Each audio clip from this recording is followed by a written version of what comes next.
Olá pessoal, estou aqui com vocês para mais uma das nossas aulas e hoje nós vamos falar sobre a reflexão da luz. Reflexão da luz é quando então a luz está tentando passar de um meio A para um meio B e ao chegar na superfície que separa esses dois meios, em vez de passar para o meio B, ela retorna a se propagar no meio de origem que era o meio A. Então veja bem, ela está tentando passar do meio A para o meio B, na superfície de separação ela bate e volta e se propaga novamente no meio de origem. Então, isso é reflexão. Vamos observar aí, então, as leis que regem a reflexão da luz. Nós temos aí um raio incidente, né? Esse raio eu vou chamar de I, está se dirigindo aí para um segundo meio, e temos aí uma superfície que separa o primeiro do segundo meio. Ao chegar na superfície, esse raio então vai retornar ao meio de origem, ele vai voltar para o meio A. Esse raio que volta nós chamamos de raio refletido, vou representar pela letra R. Na superfície em que está ocorrendo a reflexão, nós vamos traçar uma linha, uma reta chamada reta normal, perpendicular então a esta superfície. E percebam então que o raio incidente forma com essa reta normal o que nós chamamos de ângulo de incidência. E essa reta normal também forma com o raio refletido aquilo que nós chamamos de ângulo de reflexão. Então nós temos aí dois ângulos, dois raios e uma reta normal. Raio incidente, raio refletido. Ângulo de incidência, ângulo de reflexão e a reta normal. A primeira lei diz que o raio incidente, o raio refletido e a reta normal, ao plano de separação dos meios, são coplanares, ou seja, pertencem a um mesmo plano. Já a segunda lei diz que os ângulos de incidência e de reflexão são exatamente iguais. Para que serve a reflexão no nosso dia a dia? Nós temos dois tipos de reflexão. Uma que proporciona a visão de tudo aquilo que está ao nosso redor, então proporciona a visão dos objetos, e aquela reflexão que te proporciona a visualização de imagens, a formação de imagens. Vamos observar então esses dois tipos de reflexão. Nós temos aí a primeira reflexão que é chamada de especular. Especular vem de espelhos, né? Quando você tem uma superfície totalmente polida, totalmente lisa, sem nenhuma irregularidade, sem nenhuma aspereza, sem nenhuma rugosidade, os raios incidem nessa superfície e voltam, né, para o meio de origem. Mas olha que particularidade ocorre nessa reflexão. Se nós emitirmos para esta superfície alguns raios paralelos, ao tocar a superfície eles também vão refletir paralelos e, obviamente, obedecendo às duas leis que nós vimos anteriormente. Eles incidem com ângulo de incidência I, refletem com ângulo de reflexão R, onde os ângulos de incidência e os ângulos de reflexão são exatamente iguais. E, obviamente, os raios são todos coplanares junto aí às suas retas normais. O segundo tipo é a difusa, que é aquela que proporciona a visão, então, de todos os objetos. Essa difusa ocorre quando a superfície apresenta irregularidades. Você pode perceber, então, que mesmo emitindo raios paralelos, quando eles tocarem essa superfície que é irregular, eles vão sofrer reflexões em diversas direções. Ou seja, a luz, ao bater nessa superfície, ela se espalha e um raio toma direção diferente de outro e assim por diante. Nós vamos, nessa aula de hoje, analisar aí os espelhos. Nós vamos estudar primeiro os espelhos planos e depois os espelhos esféricos. Como seria a formação de uma imagem num espelho plano? Vamos observar então aí o nosso espelho plano. Então nós temos aí um objeto próximo ao espelho, esse objeto produz uma reflexão difusa e emite então luz em todas as direções e nós vamos tomar alguns raios para observar aí a sua reflexão no espelho. Tomando dois raios, eles vão sofrer a reflexão, percebam então que por incidirem com ângulos diferentes, eles refletem também com ângulos diferentes, e o cruzamento do prolongamento desses dois raios forma lá atrás do espelho a imagem daquele objeto. Então, para um espelho plano, nós temos a formação de uma única imagem que está atrás do espelho, à mesma distância do espelho que se encontra o nosso objeto. Portanto, se o objeto se encontra a uma distância x do espelho, a sua imagem está sendo produzida atrás do espelho a uma mesma distância x desse espelho.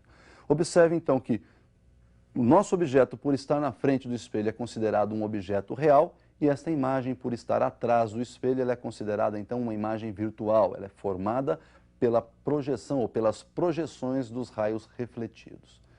Então o que nós vimos aí foi a formação de uma imagem no espelho plano. Nós podemos fazer algumas observações com relação a esse espelho. Por exemplo, nós podemos transladar o espelho mantendo fixo o objeto. Podemos transladar o espelho mantendo esse objeto em movimento. Vamos observar um caso em que o espelho está se transladando e o nosso objeto está fixo numa única posição. Bom, então nós temos aí um objeto situado a uma certa distância y de um espelho plano. Obviamente, então, você está observando que a imagem desse objeto está à mesma distância y, porém atrás do espelho. E nós vamos transladar esse espelho de uma certa distância x. Então, eu vou chegar esse espelho para a direita, a distância que ele se desloca é x. E agora nós podemos observar que a nova distância entre objeto e espelho é y mais x. Por sua vez, conforme nós temos um aumento entre distância de objeto e espelho, a imagem também sofre um afastamento. E a nova distância entre imagem e espelho agora também é y mais x. Então veja que a sua nova imagem se deslocou em relação à primeira imagem.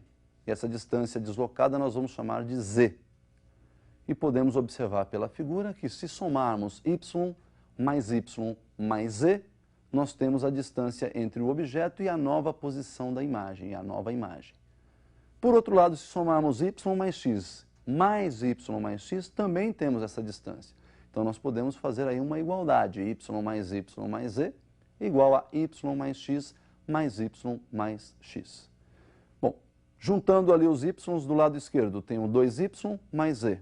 Juntando y e x do lado direito, eu tenho 2y mais 2x. Então, subtraindo 2y dos dois lados da equação, nós temos 2y mais z menos 2y igual 2y mais 2x menos 2y. Resolvendo, então, essa relação matemática, nós temos que z igual a 2 vezes x. Bom, como vocês observaram, o nosso espelho transladou de uma distância x e a imagem transladou de 2 vezes x. Então, se o espelho translada de uma distância x, a imagem translada o dobro dessa distância, o dobro de x. Isso aí, então, é uma relação bastante importante, a translação de espelhos. Uma outra observação é quando nós podemos associar esses espelhos planos. Observe, então, a relação de associação de espelhos planos. Nós temos aí dois espelhos associados, um voltado para o outro, né? Encostamos um no outro, e eles estão formando aí um ângulo alfa. Se colocarmos um objeto aí entre os espelhos, esse objeto vai emitir luz para os dois espelhos, vão ocorrer aí algumas reflexões e nós vamos ter a formação de algumas imagens. Esse número de imagens pode ser determinado pela expressão número de imagens igual a 360 sobre alfa menos 1. Bom, pessoal, o que nós vimos aí então se aplica aos espelhos planos. Mas no seu vestibular vai cair lá um tipo de espelho também bastante importante, que são os espelhos esféricos, né? Então nós vamos também analisar os espelhos esféricos. O que seria um espelho esférico? Imagine uma esferinha, onde você vai lá e corta essa esferinha no meio.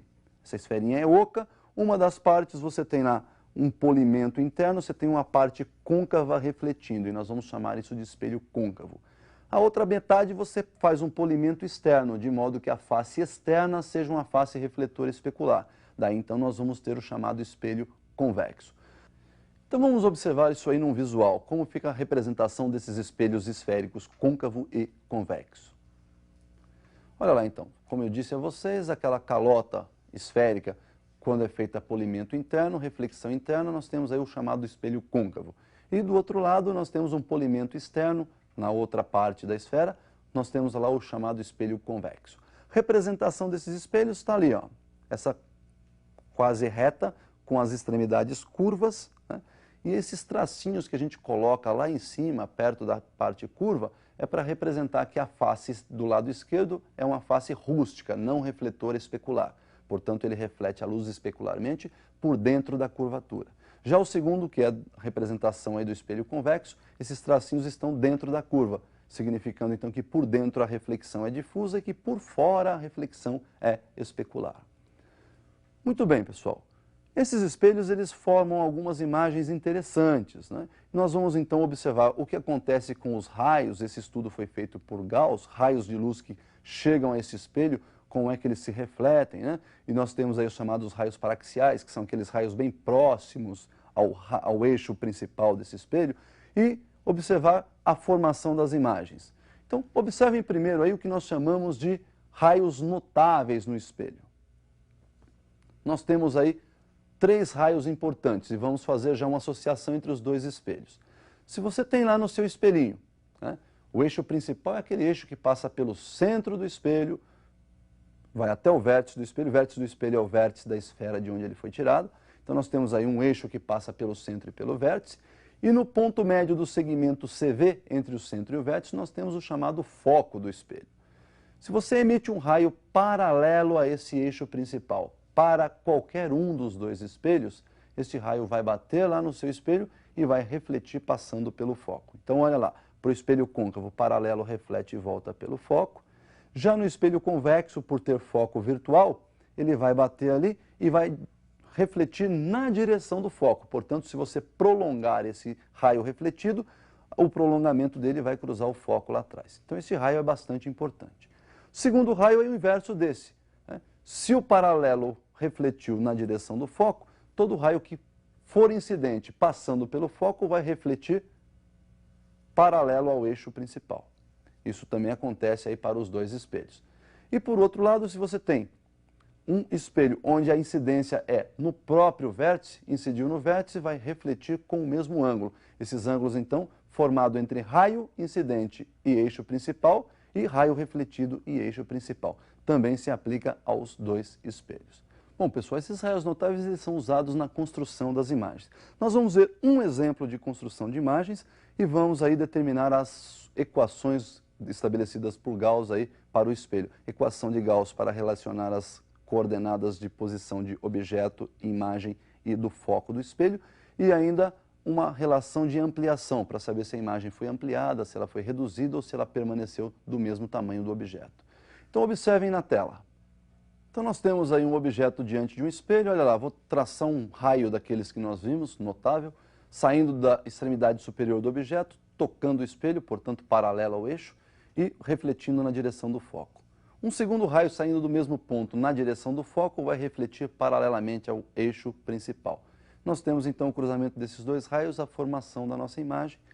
E observem que essa imagem então está diante do espelho, na frente do espelho. Portanto, trata-se de uma imagem real. O objeto então, observe, está apontando para cima, a imagem está apontando para baixo. Portanto, em relação ao objeto, ela ficou invertida, né? E o tamanho da imagem, podem observar aí, agora é menor que o tamanho do objeto, portanto nós temos aí uma imagem reduzida. Então Gauss estabeleceu a seguinte relação, né? O inverso da distância focal igual ao somatório dos inversos das abscissas do objeto e da imagem. 1 sobre f igual 1 sobre p mais 1 sobre p'. Uma outra relação importante é da ampliação, para você determinar se essa imagem foi ampliada, ou se ela foi reduzida, ou até mesmo se ela permaneceu do mesmo tamanho do objeto. Ampliação igual a I sobre O. Esta ampliação também pode ser chamada de aumento transversal linear. Bom, esse aumento também, ou esta ampliação, pode ser dada por menos P' sobre P. Este menos P' sobre P aparece de uma relação de triângulos lá na construção de imagens, né? E se você fizer um arranjo matemático nesta equação de Gauss e comparar com essa equação que nós acabamos de perceber aí, menos P' sobre P para o aumento, nós podemos chegar numa outra opção, que é o aumento igual à relação entre a distância focal, f, sobre a diferença entre a distância focal e a abscissa do objeto, f menos p. Por hoje, então, é só. Bons estudos e até o nosso próximo encontro.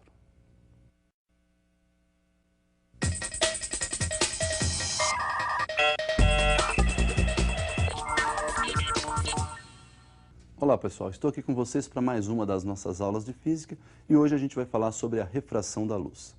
Refração da luz ocorre quando um raio de luz, ao tentar passar de um meio A para o meio B, ele o faz sofrendo aí uma alteração na sua velocidade de propagação. Vejamos algumas possibilidades da refração. Uma das possibilidades, então, é quando a incidência é oblíqua, ou seja, quando a luz incide com um ângulo diferente de 90 graus com a superfície que separa os dois meios. Nós temos aí no ponto de incidência, então, uma reta que é perpendicular à superfície que separa os dois meios. Essa reta nós vamos chamar de reta normal. Então essa linha tracejada é a nossa reta normal. E o ângulo formado entre o raio incidente e a reta normal nós vamos chamar de ângulo de incidência. A velocidade com que a luz se propaga nesse meio A nós chamamos de velocidade VA. Ao passar para o meio B, veja que nós temos um outro ângulo formado entre o raio refratado e a reta normal. Esse ângulo nós vamos chamar de ângulo de refração. Observe então que esse meio B, a velocidade de propagação da luz agora é VB. Observe que houve um desvio, né? Nós temos aí então, na passagem da luz do meio A para o meio B, um desvio. Esse desvio então é devido à alteração da velocidade. Por outro lado, se a incidência for normal, ou seja, perpendicular à superfície que separa os dois meios, nós não vamos observar esse desvio e, consequentemente, mesmo passando sem nenhum desvio do meio A para o meio B, nós vamos observar aí que se as velocidades são diferentes, ocorreu a refração da luz mesmo sem o desvio. Então nós vimos aí a incidência oblíqua, onde a luz vai passar do meio A para o meio B, e na alteração de velocidade nós vamos ter aí também um desvio na trajetória de propagação, e vimos a incidência normal, que nós vamos observar a mudança na alteração da velocidade da luz, vai ocorrer a refração, mas não vamos perceber aí o desvio na trajetória de propagação da luz. Vamos observar então as leis que regem a refração da luz. Percebam aí, então que nós temos um raio incidente, que se propaga no meio A com velocidade VA e forma com a reta normal um ângulo de incidência I. No meio B nós temos o raio refratado, que forma com essa mesma reta normal o ângulo de refração R, e esse raio refratado sofreu aí um desvio. O ângulo de desvio nós chamamos de delta. A primeira lei diz que o raio incidente, o raio refratado e a reta normal são coplanares, ou seja, pertencem ao mesmo plano. Já a segunda lei, a lei de Snell-Descartes, diz que se nós multiplicarmos o seno do ângulo de incidência pelo índice de refração do meio no qual está ocorrendo a incidência, que é o meio A, portanto, seno do ângulo I multiplicado pelo índice de refração do meio A, igual ao seno do ângulo de refração multiplicado pelo índice de refração do meio B. Bom, o que vem a ser esse NA e esse NB? Esse aí é o nosso índice de refração absoluto do meio. É esse índice que determina com que velocidade a luz se propaga nesse meio. Então nós vamos observar a definição desse índice de refração. Olhe na tela o que é o índice de refração absoluto. O índice de refração, então, é a relação entre a velocidade de propagação da luz no vácuo, que nós vamos representar pela letra C, e a velocidade de propagação da luz no meio estudado, que nós vamos chamar de V, ou meio considerado. Percebam que, por ser uma relação entre velocidades, o nosso índice de refração absoluto é adimensional. No vácuo, então, seu valor é igual a 1, e no ar, a velocidade de propagação da luz no ar, por ser aproximadamente igual à velocidade de propagação da luz no vácuo, nós vamos ter um índice no ar, então, aproximadamente igual a 1. Então, nós podemos observar que quando um raio, ao passar de um meio A para o meio B, ele forma com a reta normal um ângulo de incidência I. E este ângulo pode ser alterado. Conforme nós vamos aumentando este ângulo de incidência, o ângulo de refração também aumenta e nós vamos chegar no momento em que ocorre o limite de incidência ou o limite de refração. Observe então a definição do chamado ângulo limite. Nós temos aí, então o chamado ângulo limite. Perceba então que nós temos um raio passando do meio A para o meio B e conforme eu aumento o ângulo de incidência, também aumenta o ângulo de refração. Pela lei de Snell, nós podemos observar que a relação de seno de I multiplicado pelo índice de refração do meio A igual ao seno de R multiplicado pelo índice de refração do meio B, uma vez que a incidência ocorre no meio A e a refração ocorre no meio B. Podemos observar ainda que o ângulo é maior naquele meio que tem menor índice, ou seja, a relação ângulo e índice de refração são inversamente proporcionais, ou seja, maior ângulo, menor índice. Então veja o seguinte, quando nós pegamos este ângulo de incidência e começamos a aumentá-lo, a refração também vai aumentando, até que o nosso ângulo de incidência, por exemplo, atinja aí 90 graus, até que o nosso raio incidente seja praticamente paralelo à superfície que separa os dois meios. Quando isso acontece, nós atingimos o limite. Nesse caso, o ângulo limite é o chamado ângulo de refração, que nós vamos adotar aí como sendo L, L de limite. Então, o nosso ângulo R passou a ser L. Como a incidência chegou a 90, temos que seno de 90 multiplicado por NA igual ao seno de L multiplicado por NB. Seno de 90 é igual a 1, temos que 1 vezes NA é igual seno de L vezes NB. Dividindo os dois lados da igualdade por NB, nós temos então que o seno de L é igual a NA sobre NB, onde NA é o menor índice de refração absoluto, NB é o maior índice. Então, para melhor guardar essa equação, o seno do ângulo limite é sempre O menor índice de refração dividido pelo maior índice de refração. Bom, pessoal, uma aplicação muito importante dessa refração acontece lá nas lentes esféricas. Então, nós vamos visualizar aí os tipos de lentes para que a gente possa fazer um estudo, né, do comportamento da luz atravessando uma lente esférica. Então, nós temos aí 6 tipos de lentes que nós dividimos em 2 grupos. O primeiro grupo nós temos as lentes que têm os bordos ou as extremidades finas. Então, são chamadas aí de lentes de bordos finos. A primeira lente tem 2 faces convexas, portanto é chamada biconvexa.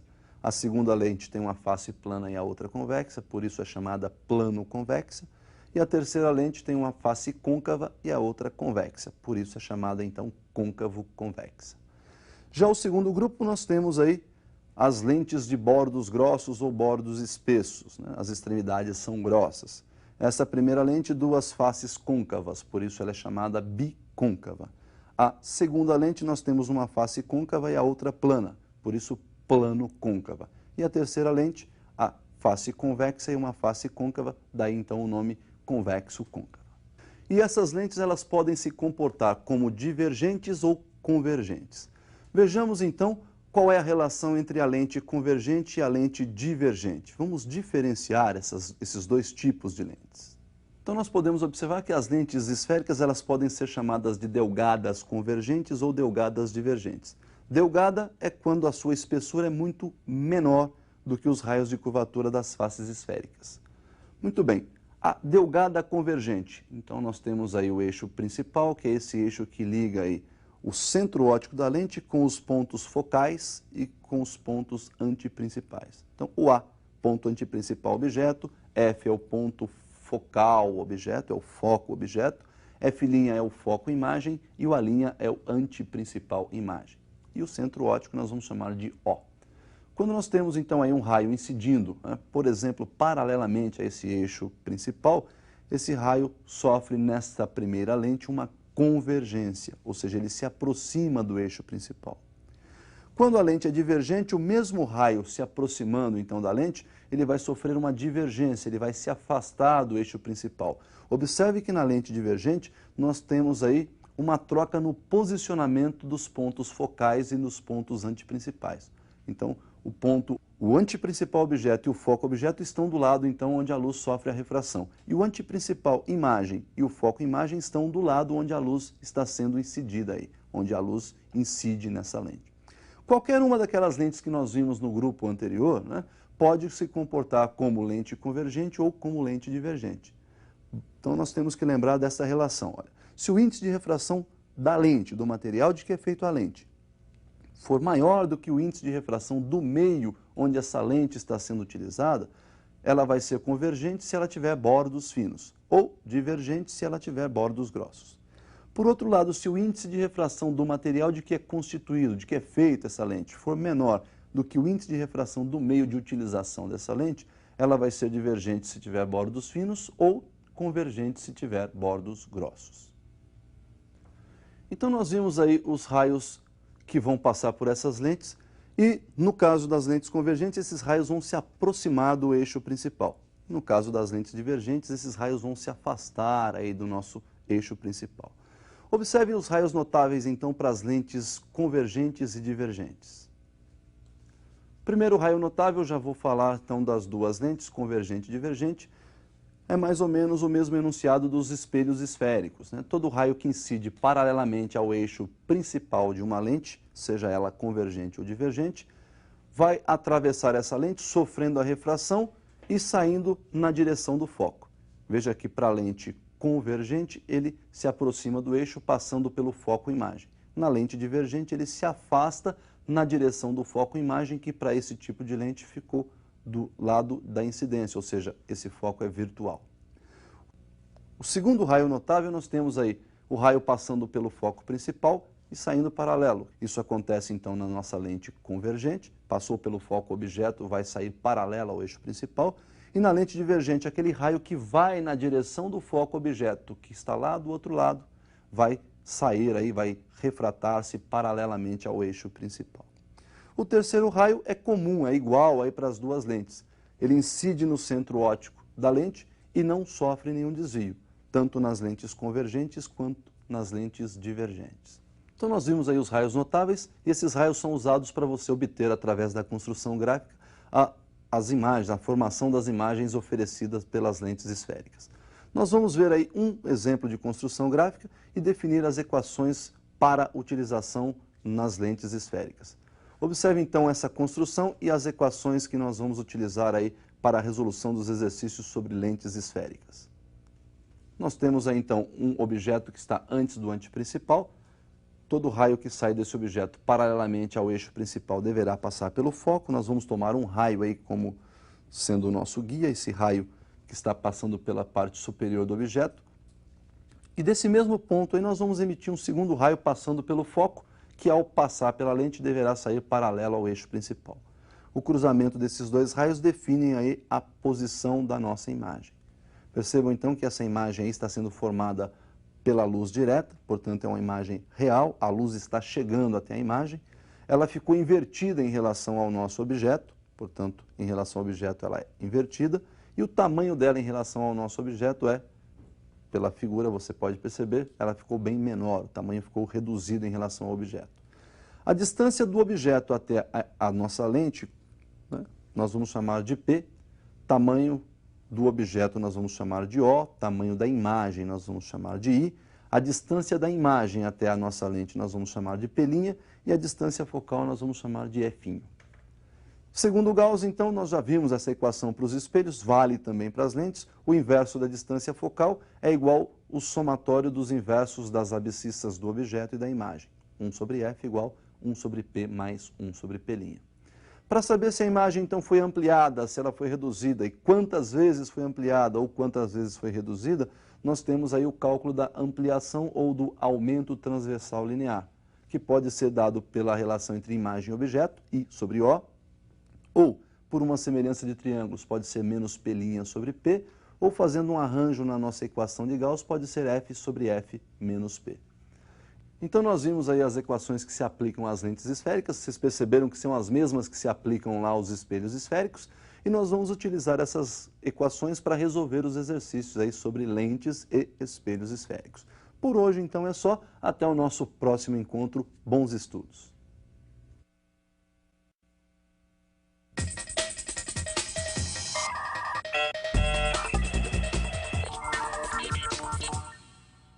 Olá pessoal, estou aqui com vocês para mais uma das nossas aulas de física e hoje nós vamos falar da ondulatória. Bom, o que é uma onda? Onda é qualquer perturbação que se propaga no meio. Propriedade fundamental da onda é transportar energia sem transportar matéria. Nós vamos classificar essas ondas em dois grupos, as ondas mecânicas, que são aquelas que exigem um meio material para se propagarem, e as ondas eletromagnéticas, que são aquelas que não exigem um meio material para a propagação. Observem aí, então, as definições de ondas mecânicas e ondas eletromagnéticas. Olha então, onda mecânica é aquela que exige um meio material para se propagar. Como exemplo aí nós temos o som, né? Portanto o som não se propaga no vácuo. As ondas eletromagnéticas são aquelas que não exigem meio material para a sua propagação. Portanto, a onda eletromagnética sim se propaga no vácuo. Um exemplo de onda eletromagnética, a luz. Nós vimos aí, então, as definições de ondas mecânicas e ondas eletromagnéticas. Observe o esquema de uma onda. Então, nós temos aí a representação de uma onda. Peguei uma onda senoidal, imagine, por exemplo, uma corda vibrando aí entre dois pontos que nós vamos chamar nessa representação gráfica de A e menos A. Então, ela está subindo e descendo, o seu movimento oscilatório é vertical.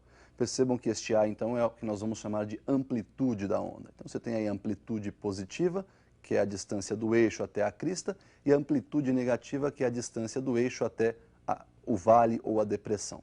Observaram também que crista e vale são os pontos de máximo e mínimo, né? O máximo é a crista, o mínimo é o vale. Como nós podemos observar, essa onda ela tem aquele movimento cíclico, né? Sempre repetitivo. Então ela vai lá no máximo, volta no centro, vai no mínimo, volta no centro. Portanto, a onda ela é repetitiva, ela é cíclica. Portanto, ela é periódica. Observe então as definições de período e frequência.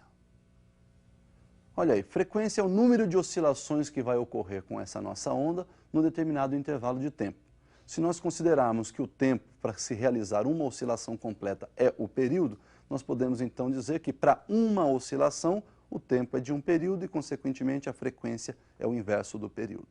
Percebam que essa frequência será dada em hertz, e o hertz nada mais é do que o inverso do segundo, onde segundo é a unidade de período.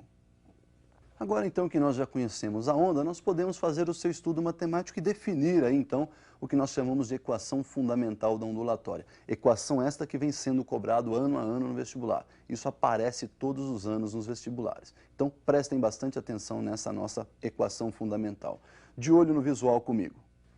Então, nós temos aí a mesma onda representada. Olha lá, saindo do cruzamento dos eixos, ela vai até o ponto de máximo, volta no eixo horizontal, vai até o ponto de mínimo e retorna ao eixo horizontal. A partir daí, ela vai repetir todo o seu movimento anterior. Então, a partir daí, começa uma nova oscilação. A distância que essa onda vai percorrer para realizar uma oscilação, nós vamos chamar de comprimento de onda e vamos representar pela letra lambda. Então, nós podemos dizer, por exemplo, que entre duas cristas nós temos um comprimento de onda. Ou, entre dois vales, nós também temos um comprimento de onda. E nessa representação do início aí, do cruzamento dos eixos, nós vamos observar que esse nosso primeiro comprimento de onda termina quando a onda realiza essa primeira oscilação. Olha lá, foi até a amplitude máxima, voltou no eixo, até a amplitude mínima. Quando ela voltou no eixo novamente, nós temos aí uma oscilação, portanto, um comprimento de onda. A velocidade de propagação dessa onda pode ser dada pela relação que nós já conhecemos, espaço sobre tempo. Se o espaço para realizar uma oscilação é de um comprimento de onda e o tempo para realizar essa oscilação é de um período, então nós temos que a velocidade é a relação entre comprimento de onda por período, lambda sobre t. Vimos também que a definição de frequência é o inverso do período. Então eu posso trocar o inverso do período por frequência. Daí então nós temos que a velocidade é igual ao comprimento de onda multiplicado pela frequência. V igual lambda f. Esta é a expressão que vem aparecendo aí para você utilizar lá nos vestibulares. Então vamos aproveitar que já conhecemos agora a equação fundamental da onda e vamos relembrar alguns fenômenos ondulatórios. Vamos definir aí o primeiro fenômeno que nós chamamos de ressonância. Bom, então a ressonância é um fenômeno pelo qual nós temos um sistema recebendo aí energia periodicamente numa de suas frequências naturais de vibração. Então percebam aí na ilustração, nós temos um cantor emitindo uma nota musical e a frequência dessa nota é mais ou menos semelhante às frequências naturais. Portanto, essa frequência vai coincidir com pelo menos uma das frequências naturais de vibração do cristal, levando então a vibração também do cristal. Se essa vibração for muito intensa, pode inclusive levar à ruptura do cristal. Um outro fenômeno que você pode observar aí é a difração da luz. Essa difração você pode observar em sua casa, Quando sua mãe te chama e você está, por exemplo, em seu quarto estudando, ao ouvir a sua mãe, você não a vê. No mesmo tempo, então, que ela chama, você ouve, mas você não consegue vê-la. Isso se deve ao fato de que o som consegue contornar os obstáculos e chegar até você. E a luz emitida por sua mãe, não. Esse é o chamado fenômeno de difração, o poder de uma onda em contornar obstáculos. Observe esse visual aí. Então, olha aí, nesse visual nós temos aí um tanque contendo uma certa quantidade de água e, ao produzirmos uma onda reta em uma das extremidades desse tanque, essa onda se propaga e bem no meio nós colocamos aí um obstáculo. Ao passar pelo obstáculo, essa onda vai fazer todo o contorno aí, sofrendo então a difração. O nosso próximo fenômeno é a chamada polarização. Polarizar uma onda quer dizer fazer com que essa onda vibre somente em uma direção. Então nós temos aí uma onda que, por exemplo, está vibrando, neste caso da ilustração, em duas direções, uma direção vertical e uma direção horizontal. E ao passar pelo polarizador vertical, percebam que, olha, logo após o polarizador, ela está vibrando somente na direção vertical. Ou seja, as ondas, aquela vibração na direção horizontal foi destruída pela polarização, pelo polarizador. Bom, pessoal, uma outra análise importante no estudo da ondulatória é a análise das qualidades fisiológicas do som. Ao contrário do que se pensa, a altura do som não está relacionada ao volume. Então, quando você fala, este som está muito alto, não quer dizer que você foi lá e ampliou o volume desse som. A altura, sim, está relacionada à frequência do som emitido. Por exemplo, quando você tem um som alto, é porque esse som tem alta frequência, esse som é chamado de som agudo. né? Quando você tem um som baixo, esse som é de baixa frequência, portanto esse som é chamado de som grave. Então veja bem, a altura está relacionada com a frequência, grave e agudo. Observe então na tela essa definição de graves e agudos. Então a altura é aquela qualidade que difere então os sons graves dos sons agudos, ou seja, está vinculada à frequência. Observe a primeira figura, nós temos aí uma onda senoidal, né, e você observa que o comprimento de onda é menor do que na segunda figura, ou seja, ocorrem mais oscilações na primeira do que na segunda. Consequentemente, a frequência em que ocorrem as oscilações na primeira é maior do que na segunda figura. Nós podemos dizer então que se essa onda representasse um som, ela estaria representando a primeira figura um som agudo e a segunda figura um som grave.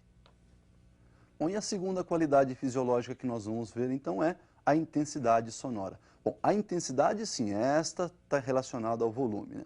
Um som então de alta intensidade quer dizer aquele som que você foi lá e aumentou o volume ao máximo. De baixa intensidade é aquele que você foi lá então e diminuiu o volume ao mínimo, né? Reduziu o volume.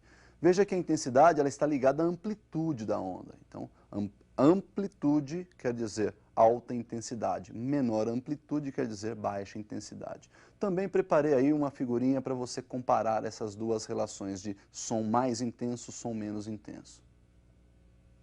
Então, olha aí, na primeira figura nós temos, né, a amplitude maior do que na segunda figura. Então, se essas duas figuras representassem, por exemplo, ondas sonoras, né, essa primeira aí estaria representando um som mais intenso, um som mais forte, né, e esta segunda figura estaria representando, então, um som mais fraco, menos intenso. Percebam, então, que a amplitude do som mais forte é maior que a amplitude do som mais fraco.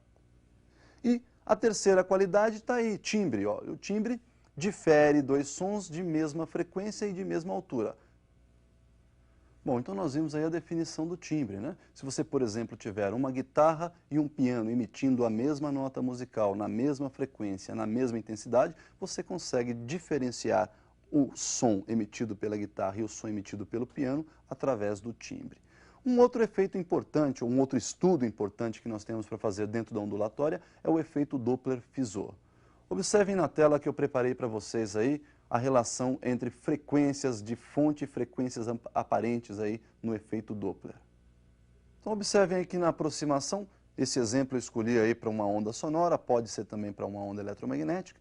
Então nós temos que o observador receberá uma frequência, ele vai observar uma frequência aparente que vai ser maior que a frequência real emitida pela fonte.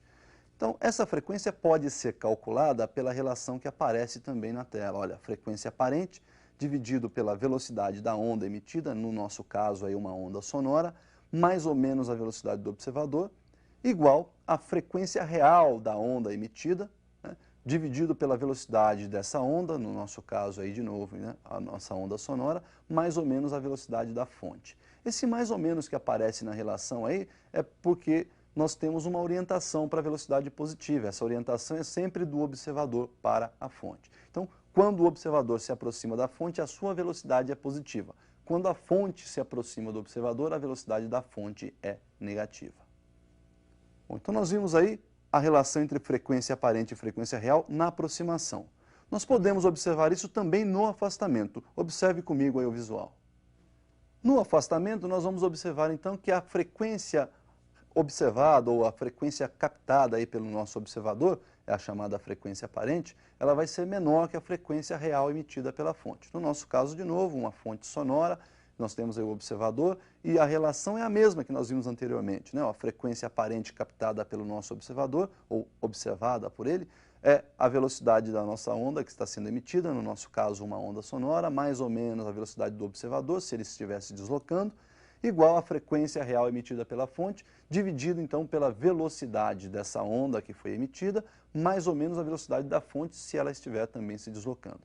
Temos aquela mesma orientação, sempre observador-fonte, e neste caso do afastamento, se o observador está se afastando da fonte, a velocidade dele então é negativa. Portanto, ali embaixo da frequência aparente, o sinalzinho vai ficar negativo. E se a fonte estiver se afastando do observador, agora sim a velocidade da fonte será positiva. Então, ali embaixo da frequência real, nós vamos ter o sinal positivo.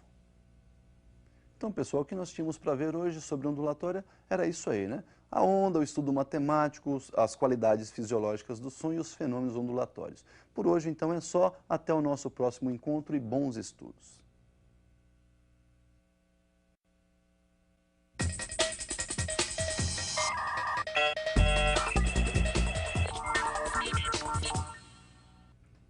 Olá pessoal, estou aqui com vocês para mais uma das nossas aulas de física e hoje nós vamos falar da carga e da corrente elétrica.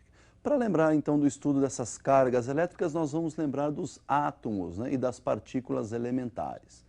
Então observem a relação entre a carga elétrica e as partículas elementares. Para se determinar então o estudo dessa carga elétrica, foram verificados lá algumas partículas elementares, como elétron, próton e nêutron, né? E observaram então que quando colocava-se um nêutron na presença de outro nêutron, nada acontecia entre eles. Eles ficavam exatamente onde estavam, não ocorria nenhuma atração e nenhuma repulsão entre eles. Mas quando se colocava um próton na presença de próton, então um próton repelia outro próton. O mesmo acontecia com um elétron próximo de um outro elétron, nós poderíamos observar aí uma repulsão entre eles. Então, elétron repelia elétron. Mas já quando colocava-se um elétron próximo de um próton, né, observava-se que uma atração ocorria entre essas duas partículas elementares. Então, constatou-se que elétrons e prótons possuíam cargas de sinais opostos e convencionou-se então a chamar a carga do elétron de negativa e a carga do próton de carga positiva.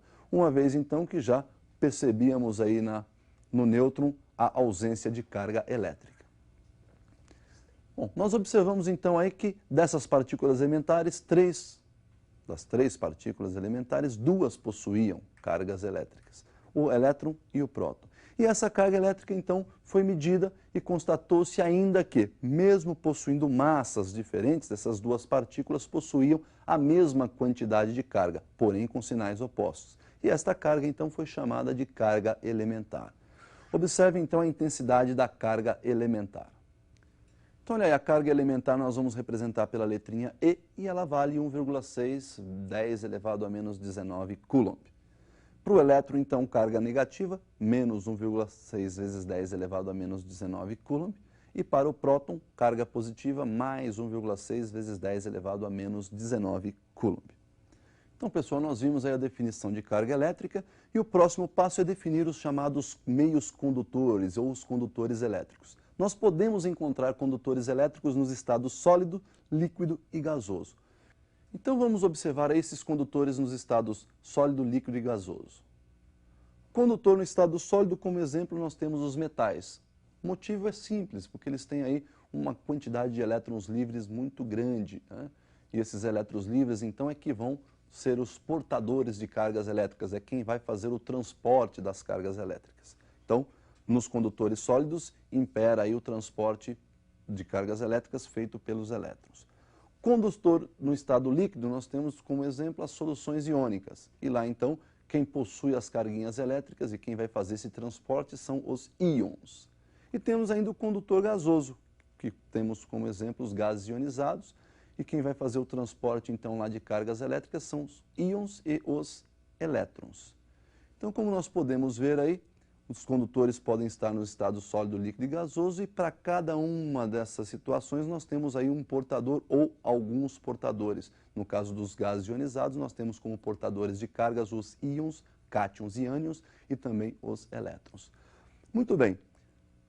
Quando nós temos, então, um condutor elétrico e neste condutor nós temos a movimentação de cargas elétricas, esta movimentação pode estar totalmente desorganizada, desordenada, mas também pode estar totalmente organizada. E quando nós temos uma organização na movimentação de cargas elétricas, quando essas carguinhas estão se movimentando de modo ordenado, nós dizemos que ali então está passando uma corrente elétrica.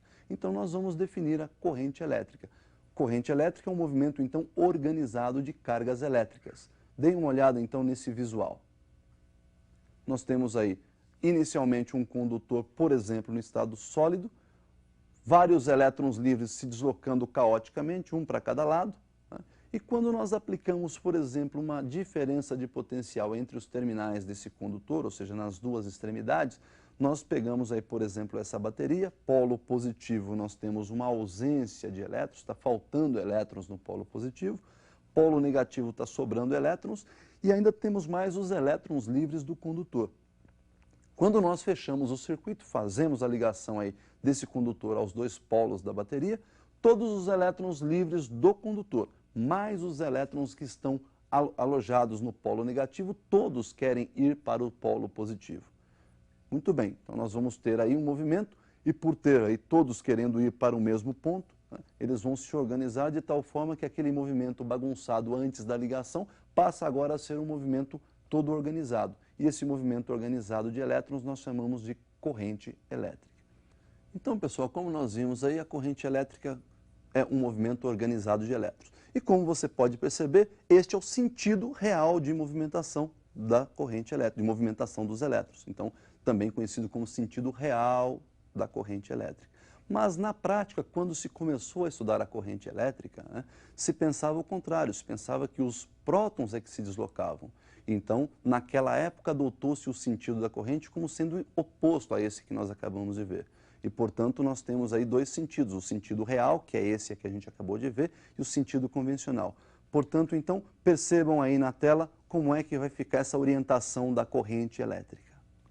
Então, observem na figura que o sentido convencional é aquele que eles pensavam anteriormente, né? Se os prótons se movessem, esse movimento seria do polo positivo para o polo negativo. Mas, na realidade, nós sabemos, acabamos de ver, que o sentido real da corrente é o sentido de movimentação dos elétrons. Mas não se esqueçam, o sentido que nós vamos utilizar é o sentido convencional. Quando formos equacionar um circuito, vamos utilizar o sentido convencional da corrente. Bom, pessoal, essa corrente elétrica ela pode ser calculada. Definição de corrente elétrica: intensidade ou quantidade de carga que atravessa uma secção transversal do condutor num determinado intervalo de tempo. Ou seja, essa intensidade de corrente elétrica mede a rapidez com que as cargas estão atravessando uma secção transversal lá do nosso condutor. Observe comigo, então, a definição de intensidade de corrente elétrica. A intensidade de corrente elétrica, então, vai ser dada pela quantidade de carga que atravessa uma secção transversal do nosso condutor, né, num determinado intervalo de tempo ΔT. Sabemos que a unidade de carga, né, já foi definida lá atrás na carga elementar, é Coulomb. A unidade de tempo no sistema internacional é segundo. A unidade, então, de corrente elétrica será dada por Coulomb por segundo e, em homenagem ao ampere, então, será chamada de ampere.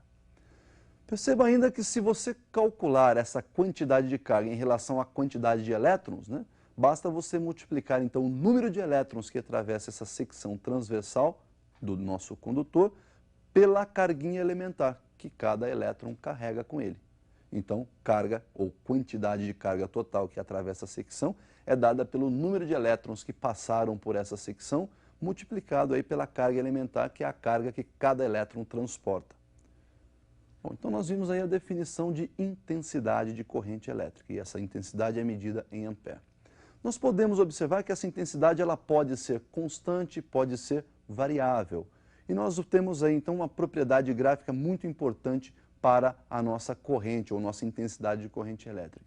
Observe então essa propriedade aí na tela. Olha lá. Para exemplificar melhor, nós pegamos uma corrente constante. Tenho então o gráfico da corrente em função do tempo. Estou considerando que com o passar do tempo a corrente manteve a sua mesma intensidade. E quando nós multiplicamos a intensidade de corrente por um determinado intervalo de tempo, nós obtemos aí graficamente, olha, olhando para esse gráfico, com olhos matemáticos, você está calculando, na verdade, a área dessa figura aí entre os instantes T1 e T2. Você está fazendo o ΔT, que está representando a base dessa figura, pela altura que está representando a corrente. Então, numericamente, o cálculo da área corresponde ao cálculo ΔT vezes I. Se você trocar e substituir nessa expressão o I pela expressão original, carga sobre tempo, nós temos que a área será numericamente igual a ΔT multiplicado por Q sobre ΔT. Simplificando o ΔT, nós temos que o cálculo da área será numericamente igual à quantidade de carga, ou seja, o cálculo da área desse gráfico corrente em função do tempo é equivalente ao cálculo da quantidade de carga. Muito bem, pessoal, então nós vimos aí a definição de intensidade de corrente elétrica, como se calcula essa corrente elétrica, vimos uma propriedade gráfica muito importante e nós vamos definir uma outra grandeza também extremamente importante, que nós já falamos dela um pouco atrás aí nessa aula de hoje, que é a DDP, ou diferença de potencial, ou também chamada tensão elétrica. Tensão elétrica mede a energia, a quantidade de energia que cada unidade de carga retira de um gerador e leva para o circuito. Então vamos definir aí a chamada DDP, ou tensão elétrica.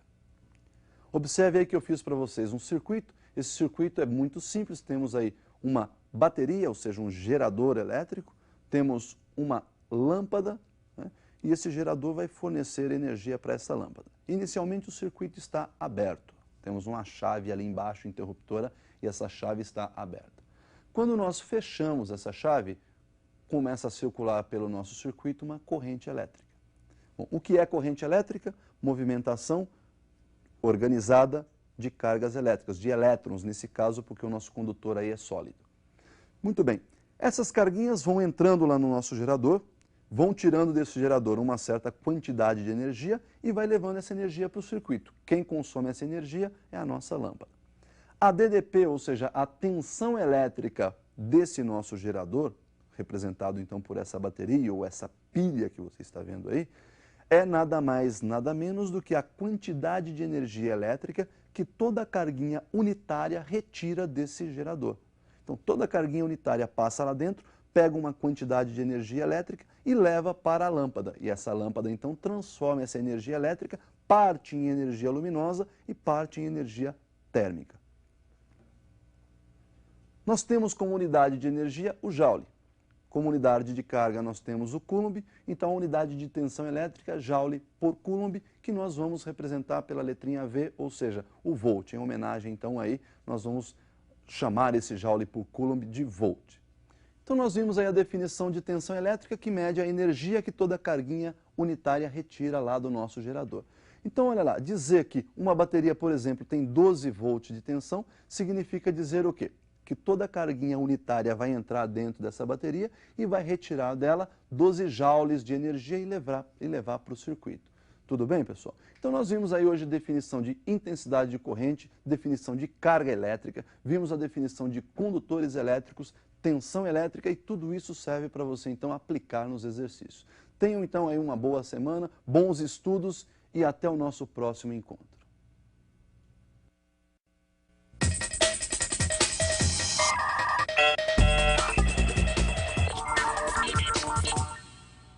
Olá pessoal, estou aqui com vocês para mais uma das nossas aulas de física e hoje nós vamos falar aí dos resistores elétricos.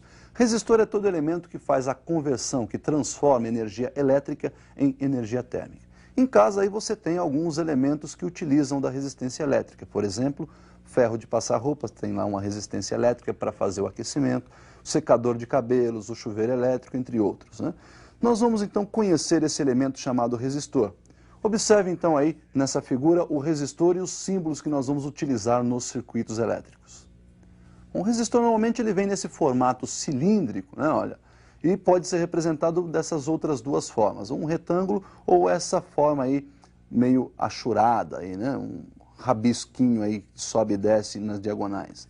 Muito bem, função então desse nosso resistor é transformar a energia elétrica em energia térmica. Bom, como nós vimos então, esse fenômeno de transformação energia elétrica em energia térmica é o que se chama efeito Joule, né? Você tem lá a corrente que tenta atravessar o resistor, o próprio nome já diz, resistor. Ele tenta oferecer uma resistência à passagem dessas cargas elétricas e as cargas então vão se chocando com os átomos desse material e vão produzindo aí calor. Essa produção de calor então chamada efeito Joule. Ohm, então, começou a estudar esses materiais resistivos e elaborou duas leis que nós vamos ver a seguir. Observe, então, no visual a primeira lei de Ohm. Nós temos aí um resistor que está sendo percorrido por uma corrente elétrica que eu vou chamar de I, né? A sua resistência elétrica vamos chamar de R, e essa corrente só é possível se houver aí uma diferença de potencial entre os terminais desse resistor. Portanto, estamos aplicando aí nos seus terminais uma tensão U. Ohm observou então que essa tensão U era diretamente proporcional à corrente, né, corrente que está percorrendo esse resistor e também diretamente proporcional a essa resistência elétrica. Daí então nós temos uma relação matemática onde a tensão é igual ao produto da resistência elétrica pela intensidade de corrente elétrica, U igual R vezes I. Se nós formos traçar aí um gráfico representando a tensão elétrica em função da corrente para este resistor, nós temos aí, por exemplo, no eixo vertical a tensão, eixo horizontal a intensidade de corrente, e nós vamos ter aí para esta relação uma reta crescente. Então nós temos aí uma reta que passa lá pelo cruzamento dos eixos e vai crescendo, né? Conforme aumenta a corrente, aumenta também a tensão. O coeficiente angular dessa reta pode ser determinado. Olha, tangente desse nosso ângulo θ aí, de inclinação da reta da função, é numericamente igual à relação entre cateto oposto, que está representando a tensão, e o cateto adjacente aí, que representa a nossa corrente I, U dividido por I. Se trocarmos esse U aí por R vezes I, nós vamos ter então na relação RI dividido por I. Simplificando I, nós chegamos à conclusão que a tangente de θ é numericamente igual à resistência elétrica do resistor. Então nós vimos aí a primeira lei de Ohm, que relaciona a tensão aplicada à corrente que percorre o nosso resistor e a resistência elétrica do resistor. Não esqueçam que essa análise foi feita por Ohm, mantendo sempre constante a temperatura do resistor. Por isso ele considera a resistência constante. E aí ele começa a analisar outros tipos de materiais resistivos e começa a fazer comparações entre áreas, o diâmetro do material, comprimento do material, tipo de material, e elabora a sua segunda lei. Então observe aí a segunda lei de Ohm nesse visual que eu preparei para vocês. Nós temos aí um resistor, olha, no formato cilíndrico, área de secção nós chamamos de A, resistência elétrica eu vou chamar de R. Esse material possui uma resistividade, então nós temos materiais que são mais resistivos, materiais que são menos resistivos. A resistividade nós vamos representar pela letrinha grega ρ, né? E tem aí um comprimento do resistor que nós chamamos de L. Então olha lá, A é a área de secção transversal, L é o comprimento desse material resistivo, ρ é a resistividade desse material e R vai representar a resistência elétrica desse nosso resistor.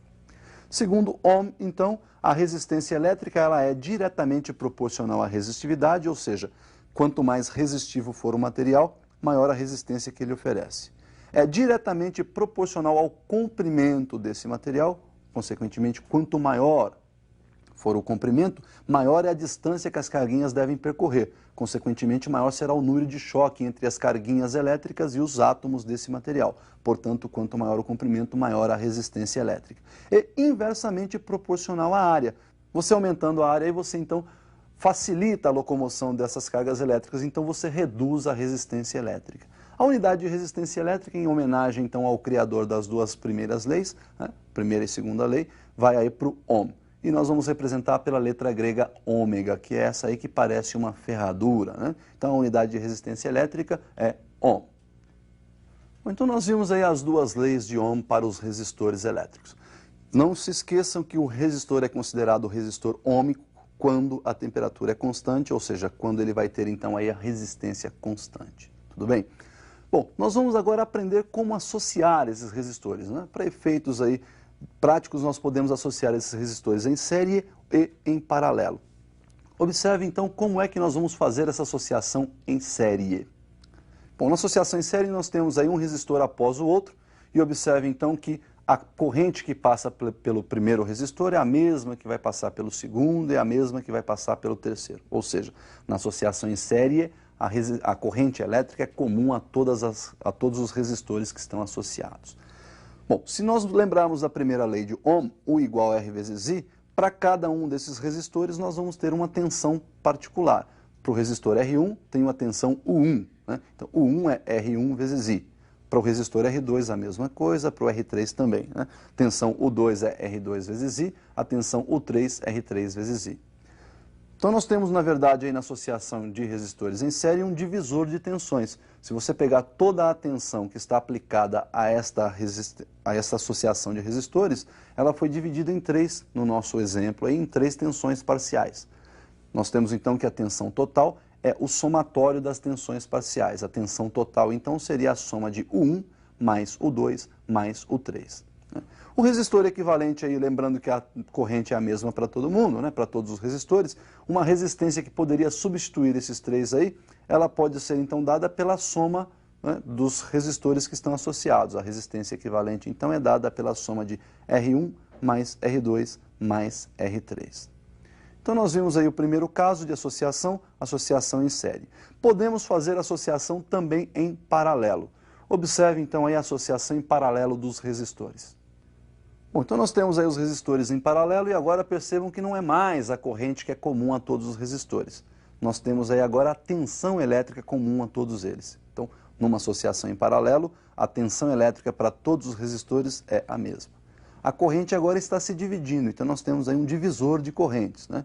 A corrente I entra ali pelo lado esquerdo, já no primeiro nó ela se divide em duas partes, I1 que vai para o resistor R1 e o I2 que continua subindo.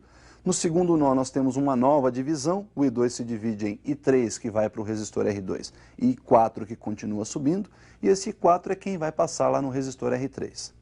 Bom, podemos dizer que a corrente I total que entrou pelo circuito aí é a soma das correntes I1 e I2. Ela se dividiu ali embaixo entre I1 e I2. Se somarmos I1 mais I2, nós temos novamente a corrente I.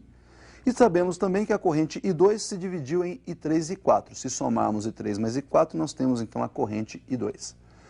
Podemos então substituir na primeira equação, né, a corrente I2 por I3 mais I4. Então nós temos que a corrente I é igual a I1 mais I3 mais I4. Nós não podemos esquecer então que lá pela primeira lei de Ohm nós também podemos isolar a corrente, né? Nós podemos dizer que a corrente é U sobre R, tensão sobre resistência. E podemos substituir nessa expressão de correntes, todas as correntes por U sobre R. Então ficaria mais ou menos assim, olha. Na corrente total nós temos a tensão U dividido pela resistência total equivalente. Na corrente I1, a corrente I1 é aquela que passa pelo resistor R1.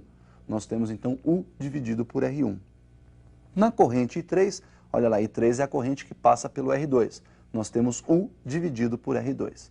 E na corrente I4, corrente I4 é a que passa pelo R3, nós temos U dividido por R3. Colocando esse U em evidência e simplificando toda a equação, nós temos então que 1 sobre R equivalente igual 1 sobre R1 mais 1 sobre R2 mais 1 sobre R3. Então nós podemos observar aí que quando nós temos resistores em paralelo, o inverso da resistência equivalente é dada pelo somatório dos inversos dos resistores associados. Muito bem, neste tipo de associação em paralelo, nós temos dois casos particulares. Observe o primeiro caso particular. No primeiro caso particular, nós fazemos uma associação de dois resistores. Sempre que tivermos dois resistores, e este caso só vale de 2 em 2 resistores, nós podemos calcular da seguinte forma: multiplicar essas resistências elétricas e dividir pela soma desses dois resistores, ou dessas duas resistências. Então, a resistência equivalente é dada pelo produto dos resistores dividido pela soma desses resistores. Já um segundo caso particular possível aí é quando você tem uma associação de vários resistores, todos com a mesma resistência elétrica. Então, observem aí vários resistores com a mesma resistência numa associação em paralelo. Então nós temos aí a associação de N resistores iguais, olha lá. Para o nosso exemplo eu escolhi aí 3 resistores, todos de resistência R. Nós temos na associação em paralelo a mesma tensão para todos eles. E vamos usar então a equação geral da associação em paralelo. Nós temos aí então que 1 sobre R equivalente igual a 1 sobre R do primeiro resistor, mais 1 sobre R do segundo resistor, mais 1 sobre R do terceiro resistor. Mínimo múltiplo comum entre os denominadores R, R e R é o próprio R. Né? Então nós temos que 1 sobre R equivalente igual R dividido por R1, vezes 1 lá de cima, dá 1. No segundo termo ali, ó, R por R de novo, tá? 1 multiplicado por 1 em cima, 1. E a mesma coisa para o terceiro, R por R1 vezes 1, 1 novamente. Então nós temos que 1 sobre R equivalente igual a 3, somando esse 1 mais 1 mais 1, 3 sobre R. Nós vamos pegar essa equaçãozinha e vamos multiplicar em cruz. Nós vamos ter então que R vezes 1 igual a R equivalente vezes 3. Podemos pegar essa equação e dividi-la membro a membro por 3, onde nós vamos ter então R sobre 3 igual a 3R equivalente dividido por 3. Bom, se nós considerarmos então agora a simplificação dessa equação, nós podemos dizer que o R equivalente é o próprio R, a própria resistência elétrica, sobre 3. Isso para o caso de 3 resistores. Em modo geral, para N resistores, nós podemos dizer que o R equivalente, então, será R, valor da resistência, dividido por N, que será o número de resistores associados. Então, o que nós tínhamos para ver nessa aula de hoje eram as leis de Ohm, primeira e segunda lei que nós vimos, e a associação de resistores. Tudo isso você já pode, então, agora aplicar nos exercícios e se preparar para o seu vestibular. Bons estudos e até o nosso próximo encontro.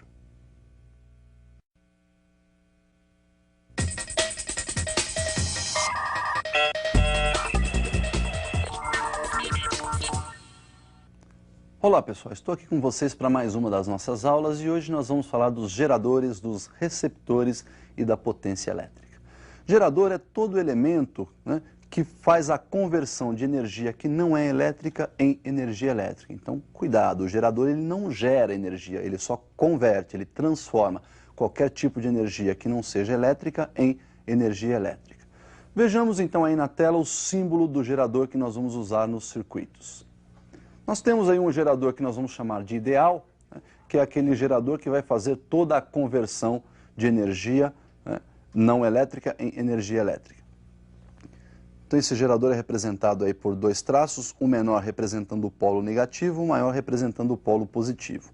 Esse E aí é a chamada força eletromotriz, e essa força eletromotriz é toda a energia que nosso gerador converte para cada unidade de carga. A corrente, no seu sentido convencional, entra pelo polo negativo, sai pelo polo positivo. E a tensão, então, que esse nosso gerador vai liberar para o circuito é a própria eletromotriz. Esse, então, é o gerador ideal. Mas, na realidade, não é isso que acontece, né? Enquanto essa corrente percorre esse gerador internamente, enquanto as carguinhas estão lá dentro, tirando a energia desse gerador, ocorre uma perda, né? Elas encontram uma certa resistência interna para se deslocarem lá dentro. Então, lá dentro, nós vamos ter uma resistência interna, representada aí pela resistênciazinha R, ou o Rzinho minúsculo, e na hora de fornecer a tensão, então, nós temos que descontar essa perda. Portanto, a tensão que esse gerador vai liberar aí para o circuito é dado pela eletromotriz, que é toda a tensão transformada, toda a energia transformada por unidade de carga, menos a tensão perdida, que é dada pelo produto Rzinho vezes I, lá da primeira lei de Ohm. Então nós vimos aí os símbolos dos geradores e tem duas ocasiões que nós não podemos esquecer desses geradores. Olha, quando o gerador está em aberto, o que quer dizer gerador em aberto? É quando não tem nada ligado a esse gerador. Se o gerador estiver em aberto, nós temos corrente nula, não tem corrente circulando, e a tensão é a própria eletromotriz, mesmo que ele seja um gerador real. Tá? E uma outra ocasião é quando você curto-circuita o seu gerador. Colocar esse gerador em curto-circuito quer dizer ligar o polo negativo direto ao polo positivo. Vejamos então o que acontece aí quando o nosso gerador está em curto-circuito. Tenho aí um gerador de resistência interna Rzinho, eletromotriz E, polos negativo e positivo, e liguei aí com esse fio, né, de resistências nula, esse fio não tem resistência, é um fio condutor ideal. Liguei esse nosso condutor aí direto do polo positivo ao polo negativo. A corrente que vai circular aí está na sua intensidade máxima e é a chamada corrente de curto-circuito. Nesse caso, então, a tensão é zero porque a resistência externa vale zero. E a corrente, então, nesse caso, é máxima. Aplicando a equação do gerador, U igual a E menos Rzinho vezes I, substituindo aí, então, a nossa tensão por zero e a corrente por ICC, que é a nossa corrente de curto-circuito, temos que zero igual a E menos Rzinho vezes ICC. Vou, então, agora somar Rzinho vezes ICC nos dois lados da equação. 0 mais Rzinho vezes ICC igual E menos Rzinho vezes ICC mais Rzinho vezes ICC. Bom, 0 mais Rzinho vezes ICC é o próprio Rzinho multiplicado pela corrente de curto-circuito. E do outro lado lá eu tinha Rzinho vezes ICC positivo e Rzinho vezes ICC negativo.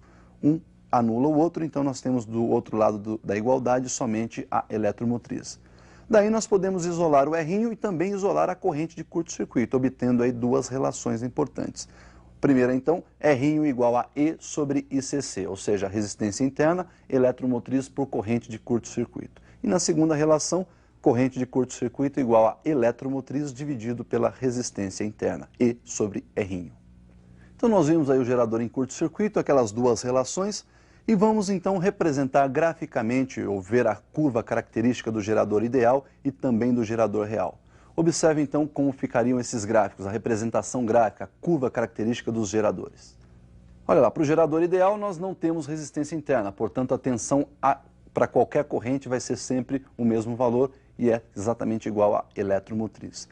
Já para o gerador real nós temos aquela resistência interna e consequentemente nós temos uma perda de tensão. Portanto a tensão começa lá no seu valor máximo, que é a própria eletromotriz, quando a corrente é zero, e vai diminuindo à medida que a corrente vai aumentando. A tensão então chega a zero quando a corrente for a corrente de curto-circuito, quando o nosso gerador estiver em curto-circuito. Calculando o coeficiente angular dessa nossa reta, aí olha, nós temos o tangente do ângulo θ, que é o ângulo de inclinação dessa reta, e a tangente então é dada numericamente por E, que é o cateto oposto, dividido por ICC, que representa aí o nosso cateto adjacente. E sobre ICC nós vimos na relação anterior, é a própria resistência interna. Daí então, tangente de θ numericamente igual à resistência interna. Então nós vimos aí uma propriedade gráfica muito importante lá no gráfico do gerador real. O que nós vamos fazer agora é um circuitinho bem simples, gerador e resistor. Observem que nesse circuito nós vamos definir uma lei muito importante. Veja comigo aí, acompanhe comigo na tela. Então nós temos aí um circuito simples, um gerador e um resistor. Esse gerador está fornecendo uma certa tensão elétrica aí para o nosso resistor. Podemos então dizer que a tensão do gerador é igual à tensão do resistor. Equaçãozinha do gerador, E menos R'I, e a equação do resistor, R vezes I. Então nós temos aí uma equaçãozinha montada, né? E menos R'I vezes I igual a R1 vezes I. Vamos somar aí os dois lados da equação, o produto R'I vezes I. Daí nós temos que E menos R'I vezes I mais R'I vezes I igual a R1 vezes I mais R'I vezes I. Podemos então observar que do lado esquerdo da igualdade, R'I positivo e R'I negativo se anulam. Sobrou então que a eletromotriz E igual a I, que multiplica aí a soma das resistências. Já colocamos este I então em evidência. I que multiplica R1 mais R'I. Vamos dividir os dois lados da equação por R1 mais R'I. Então nós temos que E dividido por R1 mais R'I igual a I que multiplica R1 mais R'I dividido por R1 mais R'I. Simplificando então o lado direito da igualdade, nós temos que a corrente I é dada pela relação entre a eletromotriz e a soma das resistências externa e interna. Isso aí então é uma lei, é a lei de Pouillet, que permite calcular aí a intensidade de corrente que circula, que atravessa o nosso gerador. Bom, então nós fizemos aí o estudo dos geradores e vamos estudar agora os receptores. O receptor faz exatamente o inverso do gerador. Ele transforma agora energia elétrica em energia não elétrica, em outras modalidades de energia. Vamos verificar o símbolo desse nosso receptor. Olha lá, o receptor tem o mesmo símbolo do gerador, né? Só que em vez de R' para resistência interna nós vamos chamar de R', em vez de E para eletromotriz, né? Lá no gerador a gente representava a eletromotriz por E, aqui no receptor nós vamos chamar de E', a chamada força contra eletromotriz. Tá certo? Inverte-se também o sentido da corrente, né? No gerador ela entra pelo negativo, sai pelo positivo. No receptor ela entra pelo positivo e sai pelo negativo. Então veja bem, se o nosso receptor tem a função de transformar energia elétrica em outros tipos de energia, parte dessa energia transformada é útil, então parte da tensão transformada é transformada em energia útil e parte da tensão transformada é perdas. Então nós temos aí que a soma das tensões transformadas igual à tensão total recebida. U igual a E', que é a contra-eletromotriz, mais R' vezes I. Graficamente nós podemos então, olha lá, na vertical representar a tensão, na horizontal a corrente e conforme nós observamos esta equação do receptor, para a corrente zero a tensão é igual a contra-eletromotriz, é o nosso coeficiente linear dessa reta. E nós observamos ainda que como nós temos aí uma soma, à medida em que a corrente aumenta, a tensão também aumenta. Então nós temos aí uma reta crescente. Para uma tensão U, nós temos uma correspondente corrente I. E podemos dizer então que o coeficiente angular dessa nossa reta, que é a tangente de θ, é cateto oposto. Este cateto oposto aí no gráfico você está percebendo U menos E', dividido pelo cateto adjacente, que também no gráfico você observa é a corrente I.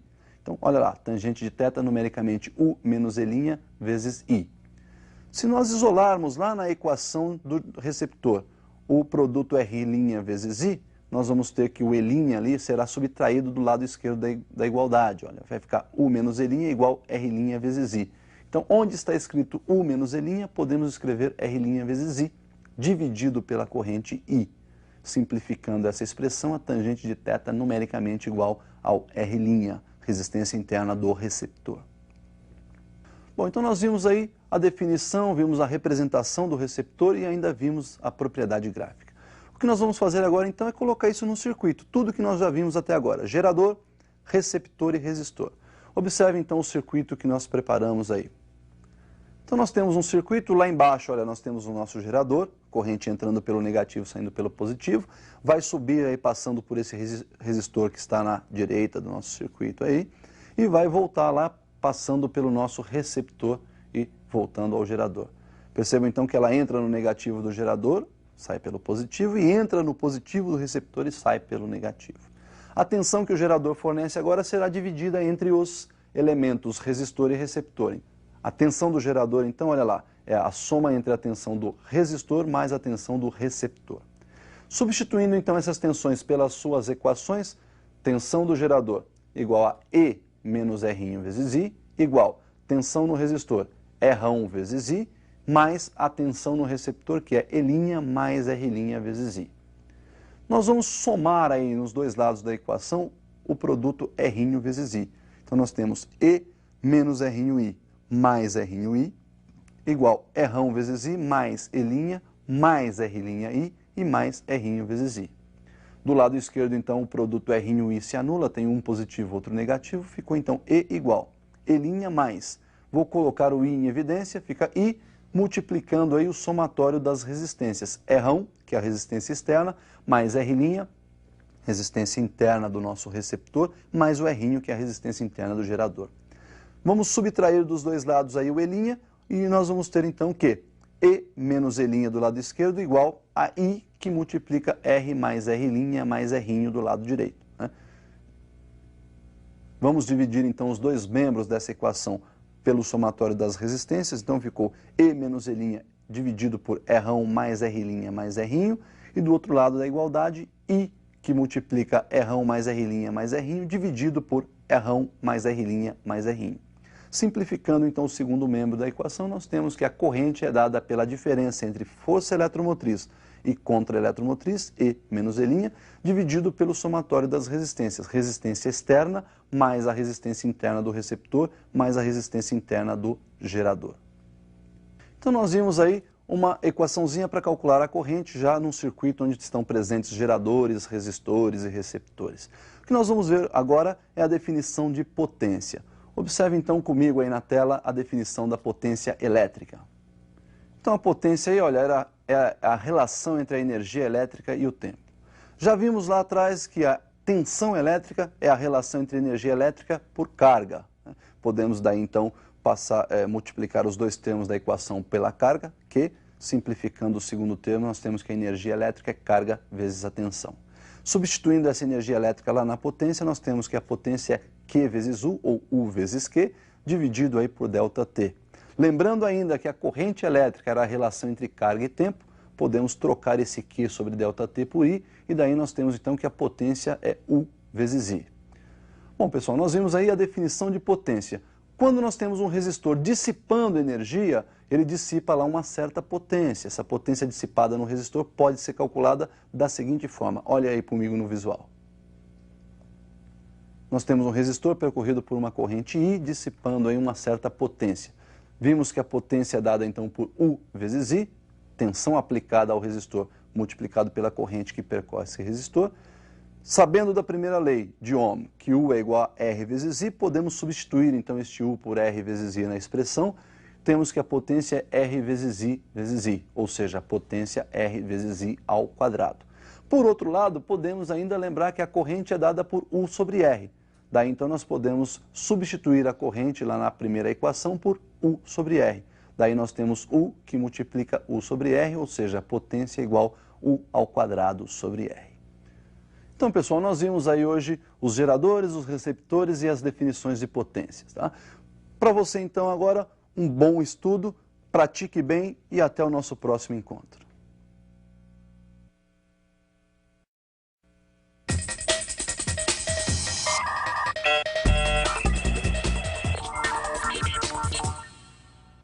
Olá pessoal, estou aqui com vocês para mais uma das nossas aulas de física e hoje nós vamos falar da eletrização e da força eletrostática. Para falarmos de eletrização devemos conhecer os corpos eletrizados. O que seria um corpo eletrizado? Olha comigo então um corpo neutro, um corpo eletrizado positivamente e um corpo eletrizado negativamente. Um corpo é dito neutro quando a quantidade de prótons e a quantidade de elétrons são exatamente iguais, ou seja, para cada elétron corresponde um próton. Se esse corpo perde elétrons, então ele passa a ter aí uma quantidade de prótons maior do que a quantidade de elétrons. E nós dizemos então que ele está eletrizado positivamente. Por outro lado, se esse corpo ganha elétrons, ele passa a ter uma quantidade de elétrons maior que a quantidade de prótons. E nós então dizemos que esse corpo está eletrizado negativamente. Muito bem, esses processos de eletrização que nós vamos ver hoje, se aplicam na prática e hoje nós vamos falar de três processos. O processo de eletrização por atrito, eletrização por contato e eletrização por indução. Vamos começar então com a eletrização por atrito, aquela que você pega dois corpos, esfrega um no outro e nesse esfrega-esfrega você tem um corpo perdendo elétrons e outro corpo recebendo elétrons. Então observem aí na tela a eletrização por atrito. Nós vamos pegar aí um bastão de vidro, um pedaço de seda e nós vamos esfregar essa seda no vidro. Conforme então nós vamos fazendo este atrito, esfregando a seda no vidro, nós vamos perceber que esse vidro vai perder elétrons, portanto ele vai se eletrizar positivamente, e a seda vai receber elétrons, portanto ela vai se eletrizar negativamente.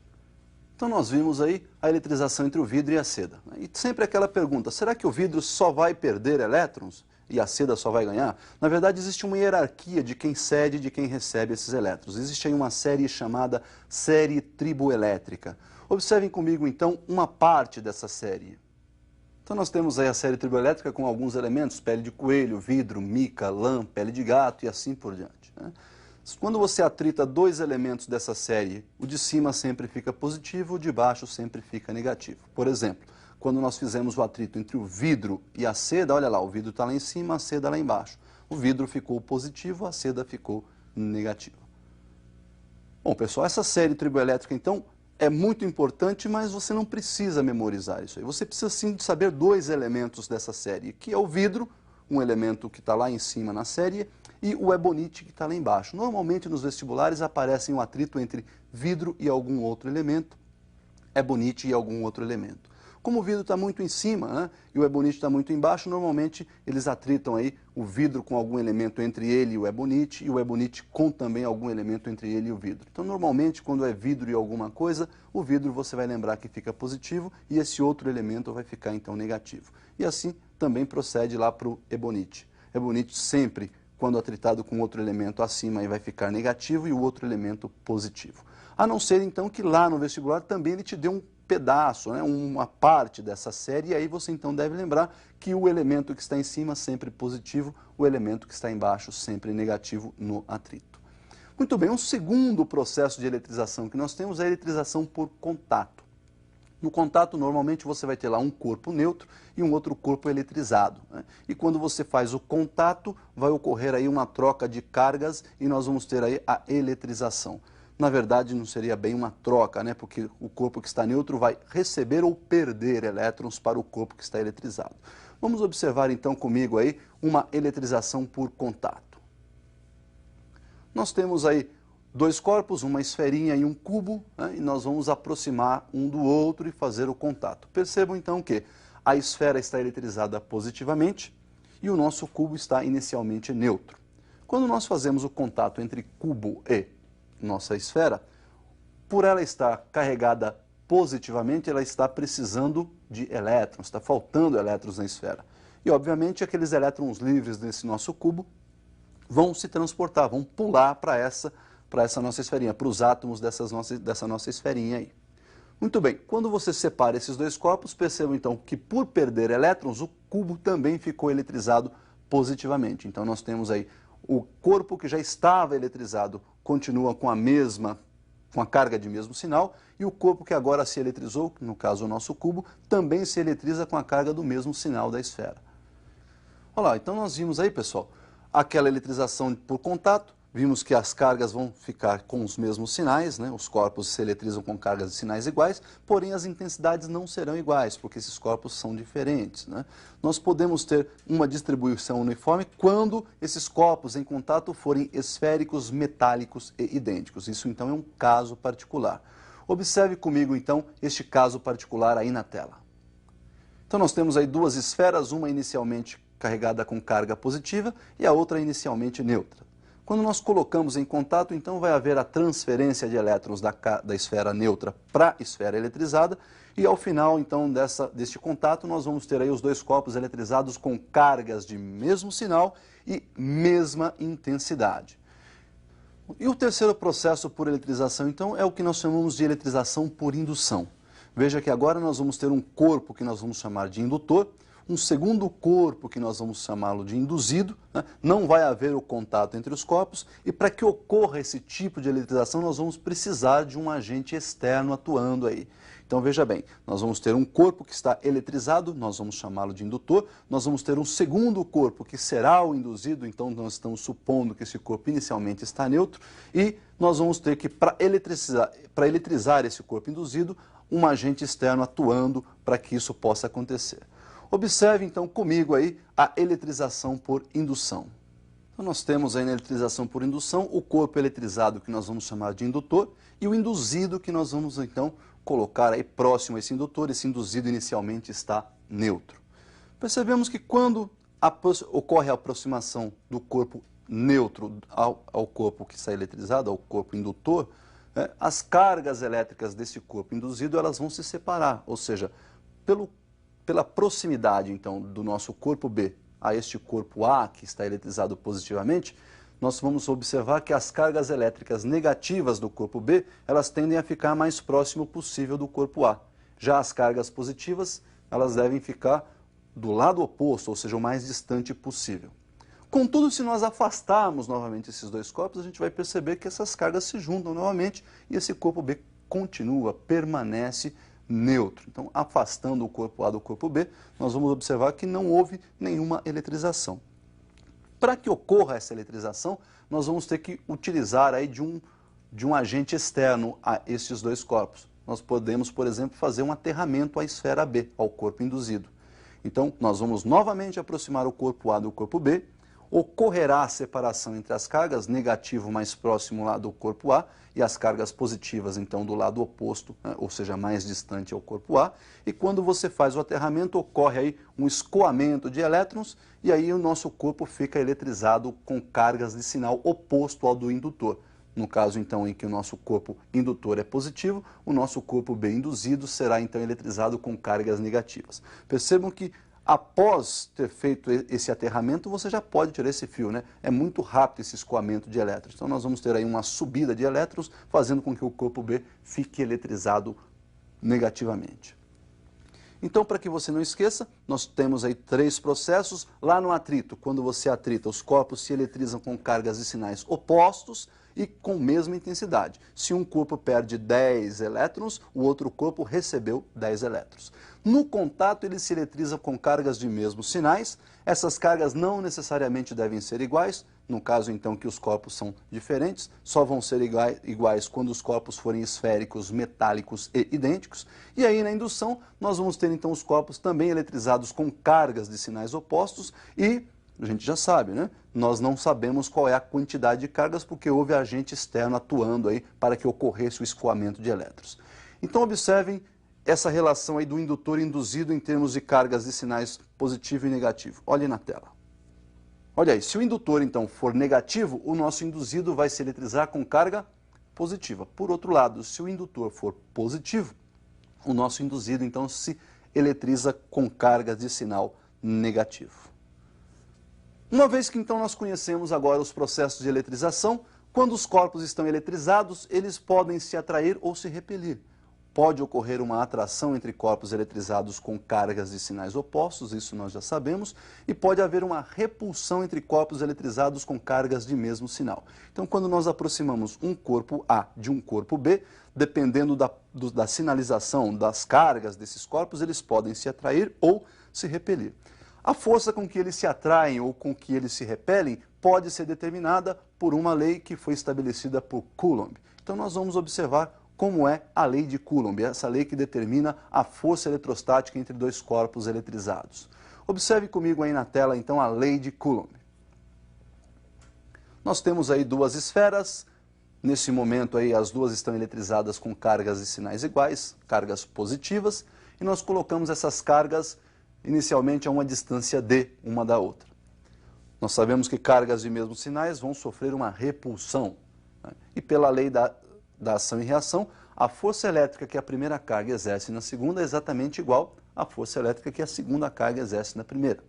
E essas forças então devem ter a mesma intensidade, mesma direção e sentidos opostos. Segundo o nosso amigo Coulomb, estabelece em sua lei que esta força eletrostática entre essas cargas é dada pelo produto de K0, que é uma constante eletrostática do meio.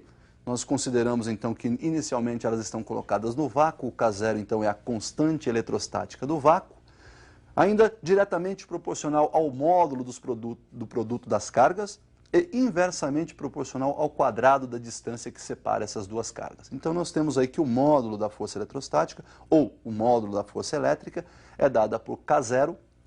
Esse K0 está multiplicando aí o módulo do produto das cargas e esse produto está sendo dividido aí pelo quadrado da distância que separa essas duas cargas. Então, para o vácuo, K0, que é a constante eletrostática, é igual a 9×10 elevado a nona Newton vezes metros quadrados, dividido aí por Coulomb ao quadrado. Então nós vimos aí a definição da lei de Coulomb, que nos proporciona calcular a força eletrostática, né, através aí dessa equação, força igual K0, constante eletrostática, multiplicado aí pelas cargas em módulo e dividido pelo quadrado da distância. Como é que a gente vai relacionar isso aí no gráfico? Vamos fazer então uma relação entre força e distância no gráfico. Observe então como fica a curva que representa essa equação do Coulomb, da lei de Coulomb. Olha lá, nós temos na vertical aí, então o eixo que representa a força eletrostática ou a força elétrica, na horizontal o eixo que representa a distância entre as cargas, e nós percebemos que a força é inversamente proporcional ao quadrado da distância. Portanto, quanto maior a força, menor a distância. Conforme a força vai diminuindo, essa distância vai aumentando. E nós temos aí então uma curva característica de relação inversamente proporcional, que é uma hipérbole. Nesse caso a hipérbole é cúbica, porque lá na equação nós temos força eletrostática inversamente proporcional ao quadrado da distância. E aí no gráfico aparece força eletrostática em relação à distância. Bom, pessoal, então com relação à eletrização era isso que nós tínhamos para ver, né? Espero que você tenha aproveitado bem esse nosso encontro de hoje. E bons estudos até o nosso próximo encontro.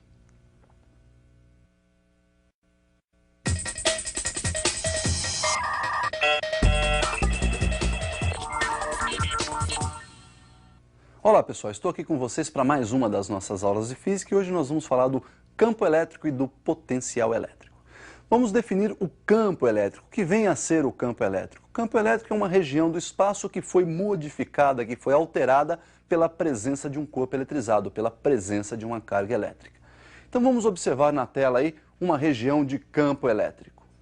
Nós temos aí uma carga e observe então que em volta dessa carga nós temos aí uma região que foi alterada devido à presença dessa carga. Então esse corpo que está eletrizado nós vamos chamar de carga-fonte e em torno dessa carga-fonte existe aí a região alterada que nós vamos chamar então de campo elétrico. Esse campo elétrico nós podemos fazer uma analogia, por exemplo, ao campo gravitacional de um planeta. Você tem lá o planeta, em volta, ao redor desse planeta, existe uma região que foi também modificada pela presença do planeta. E essa região nós chamamos de campo gravitacional. Lá na carga elétrica, em volta da carga elétrica, nós vamos chamar de campo elétrico. Quando nós pegamos uma carguinha de prova, um corpo eletrizado, e que nós vamos chamar a partir de agora de carga de prova, e colocamos nessa região, ele passa a sofrer a ação de uma força, que é aquela força eletrostática que nós definimos. Isso se deve então à presença dessa região alterada, à presença desse corpo que altera essa região, que altera a região em sua volta, essa carga elétrica que nós chamamos de carga-fonte. Observe então o vetor que vai representar essa nossa região alterada pela carga, que nós vamos chamar então de vetor campo elétrico. Então nós temos aí a região que foi alterada pela carga elétrica, que nós chamamos de campo elétrico, e quando nós colocamos então nossa carga de prova, olha aí, surge a força eletrostática. Essa força eletrostática pode ser calculada agora de uma outra forma, é dada pelo produto da carga de prova que aí está, pela intensidade do vetor campo elétrico que vai então agora representar essa região de campo aí. Esse vetor campo elétrico então é dado pela relação entre a força elétrica ou força eletrostática pela unidade de carga. No sistema internacional, essa unidade de campo elétrico será dada provisoriamente por Newton por Coulomb. Então, unidade de campo elétrico, Newton por Coulomb. Percebemos ainda que se essa carga de prova for positiva, nós vamos ter a força elétrica ou a força eletrostática e o campo, o vetor campo elétrico, no mesmo sentido e na mesma direção. Se a carga de prova for negativa, nós vamos ter então a força elétrica e o campo elétrico em sentidos opostos, mesma direção, porém em sentidos opostos. Então nós vimos aí a definição do vetor campo elétrico, que vai representar o nosso campo.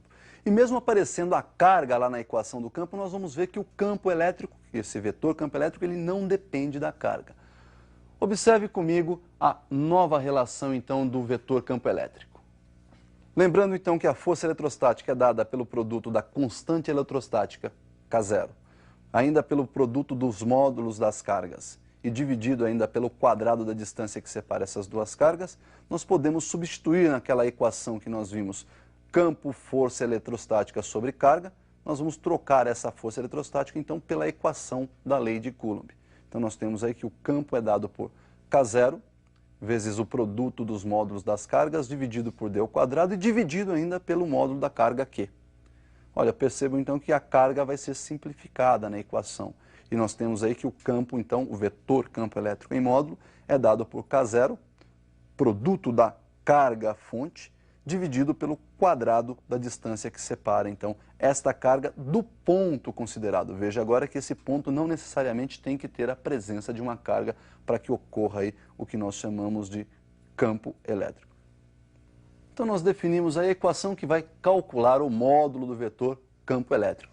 Percebemos que esse vetor então independe, a intensidade desse vetor independe da presença ou não da carga de prova lá no campo elétrico. Nós vamos observar aí que esse campo elétrico ele pode ser um campo de aproximação ou um campo de afastamento. Para isso então nós vamos observar esse visual para identificar o sentido do campo elétrico, do vetor campo elétrico. Nós temos aí a carga fonte positiva, e eu vou inicialmente aproximar dessa carga fonte uma carga de prova também positiva. Sabemos que cargas e sinais iguais se repelem, então essa carga de prova vai sofrer uma força elétrica de repulsão, e para a carga de prova positiva nós temos campo e força com mesma direção, mesmo sentido. Por outro lado, quando eu aproximo uma carga negativa dessa carga fonte, ocorre aí a atração, cargas e sinais opostos se atraem.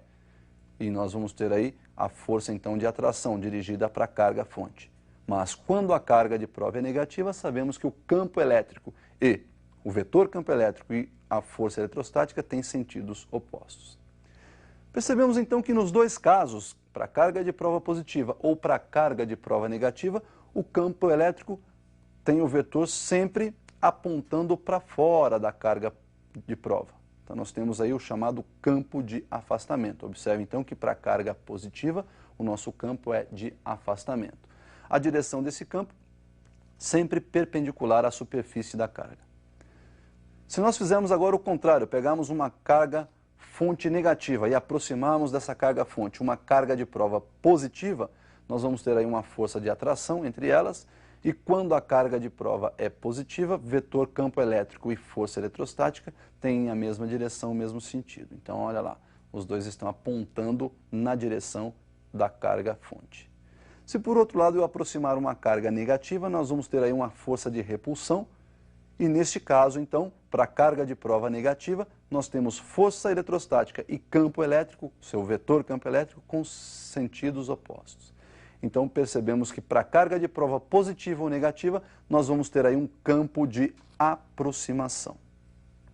Então nós vimos aí a possibilidade de um campo de aproximação e um campo de afastamento. Cuidado, não existe campo de atração e campo de repulsão, é aproximação e afastamento. Nós vimos que a relação entre campo e distância também são inversamente proporcionais, ou seja, o vetor campo elétrico em módulo é inversamente proporcional ao quadrado da distância. Vamos relacionar isso graficamente. Veja comigo aí na tela. Então nós temos aí no eixo vertical a representação da intensidade do vetor campo elétrico e no eixo horizontal, representação da distância da carga-fonte até um determinado ponto aí do nosso campo elétrico. Com a relação inversamente proporcional, nós temos aquela curva característica, uma hipérbole. E nesse caso, a hipérbole é cúbica, porque lá na equação aparece módulo do vetor campo elétrico inversamente proporcional ao quadrado da distância. E percebam aí que no nosso gráfico a distância não aparece elevada ao quadrado. Então nós vimos aí a definição do vetor campo elétrico, vimos a representação gráfica, tudo isso para uma carga-fonte. Mas a gente pode fazer isso para duas cargas, para mais do que duas cargas, e é o que nós vamos fazer agora. Observe então a relação de um campo gerado por duas cargas ou mais do que duas cargas fontes. Então nós temos aí o campo elétrico inicialmente gerado por duas cargas, eu estou pegando uma carga fonte positiva, uma outra carga fonte negativa e considerando aí um ponto P próximo a essas duas cargas. A distância da primeira carga positiva até o ponto P, vou chamar de D1. E a distância da segunda carga ao ponto P, chamarei de D2. A primeira carga gera um campo que nós chamamos de campo de afastamento, pois ela é positiva, e a segunda carga, um campo de aproximação, pois é uma carga negativa. Então nós temos aí dois vetores, o E1 e o E2. Soma vetorial desses dois campos vai nos dar aí o campo resultante. E este campo resultante pode ser calculado pela lei dos cossenos. Então nós temos aí que o módulo do campo resultante é dado pela raiz quadrada do módulo do primeiro campo elevado ao quadrado, mais o módulo do segundo campo elevado ao quadrado, mais duas vezes o primeiro campo em módulo multiplicado pelo módulo do segundo campo, vezes o cosseno do ângulo θ. Então esta é a equação que nos permite calcular aí o campo resultante em módulo para soma vetorial aí desses campos gerados por duas cargas. E quando nós temos mais do que duas cargas? Para N cargas. Então, para cada uma dessas cargas, olha aí, nós vamos ter uma distância até o ponto P considerado. Então, nós vamos ter todos esses vetores, olha lá, considerando essas N cargas, temos aí carga 1 gera um campo E1, carga 2 gera um campo E2, carga 3 gera um campo E3, e a carga N, a enésima carga, gera um campo EN.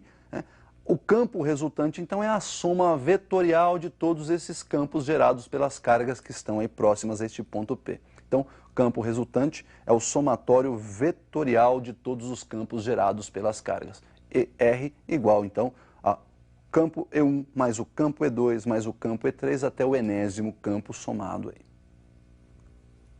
Uma outra relação importante que aparece aí no nosso campo elétrico é a chamada energia potencial, que vai proporcionar também o cálculo do potencial elétrico. Energia potencial nós podemos definir e é isso que nós vamos fazer agora. Perceba comigo aí a definição de energia potencial.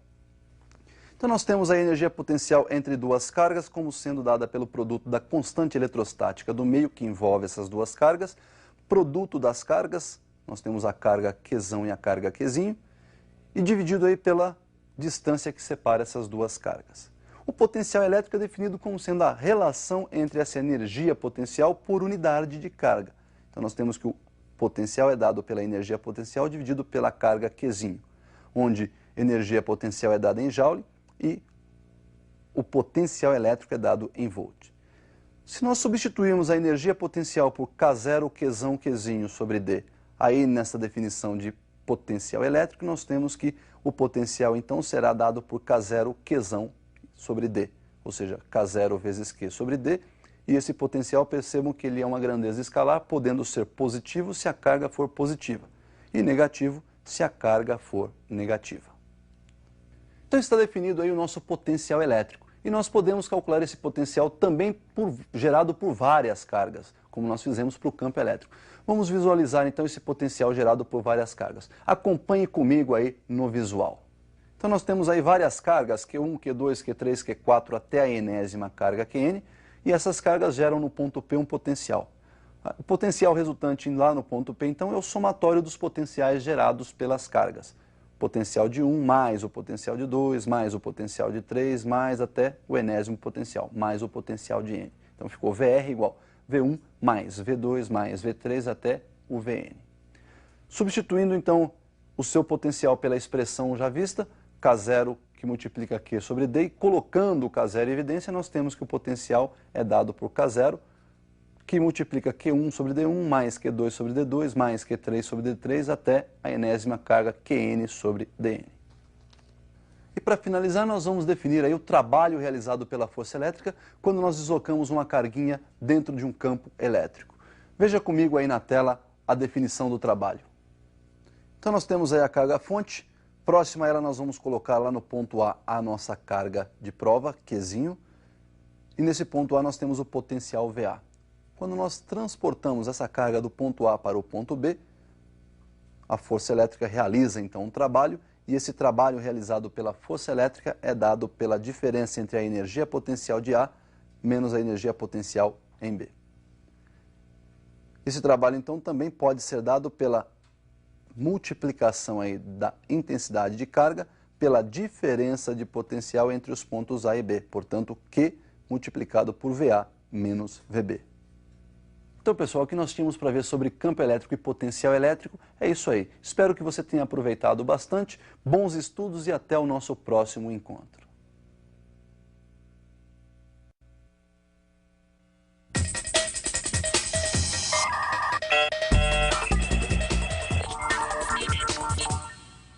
Olá pessoal, estou aqui com vocês para mais uma das nossas aulas, hoje a nossa última aula do curso, né? E nós vamos começar falando aí do campo magnético uniforme, da força magnética de Lorentz, e vamos também falar da dinâmica, da movimentação de uma carga elétrica dentro desse campo magnético. Nós vamos começar estudando os corpos chamados ímãs, né? Que são aqueles corpos que produzem esse campo magnético. Então observem algumas características importantes desses ímãs. Então uma característica importante dos ímãs é a atração por alguns metais, por exemplo, limalhas de ferro. Uma segunda característica importante é que quando esse ímã é suspenso pelo seu centro de gravidade, ele se orienta na direção norte-sul geográfica. Então, o sul, polo sul desse ímã vai apontar para o sul geográfico, nós vamos denominar então essa extremidade de polo sul, e o segundo polo, a outra extremidade desse ímã, nós vamos denominá-la de polo norte por estar apontando ao polo norte geográfico.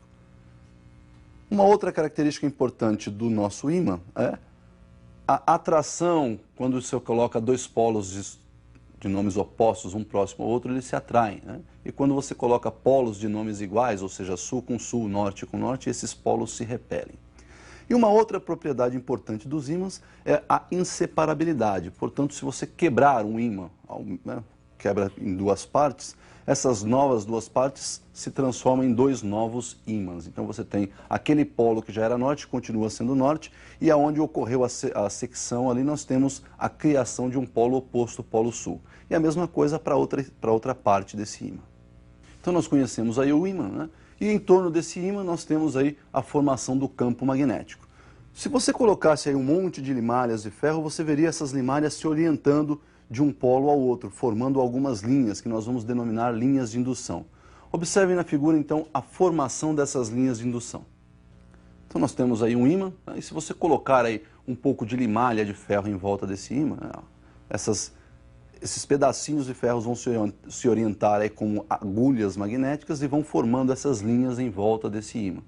Nós vamos convencionar aí um sentido para essas linhas. Nós vamos convencionar que toda linha de indução magnética sai do polo norte e vai para o polo sul. Então, a orientação dessas linhas sempre norte-sul. Então, nós verificamos que em torno desse ímã vai haver aí essas linhas de indução, portanto, a formação de um campo, e nós vamos representar esse campo magnético por um vetor denominado vetor indução magnética. Esse vetor, então, tem uma direção sempre tangenciando essas linhas de indução e vai ter o sentido que concorda com o sentido das linhas. Observe então na figura a representação de alguns vetores em alguns pontos desse campo magnético. Nós temos aí algumas linhas, olha, estou representando alguns vetores.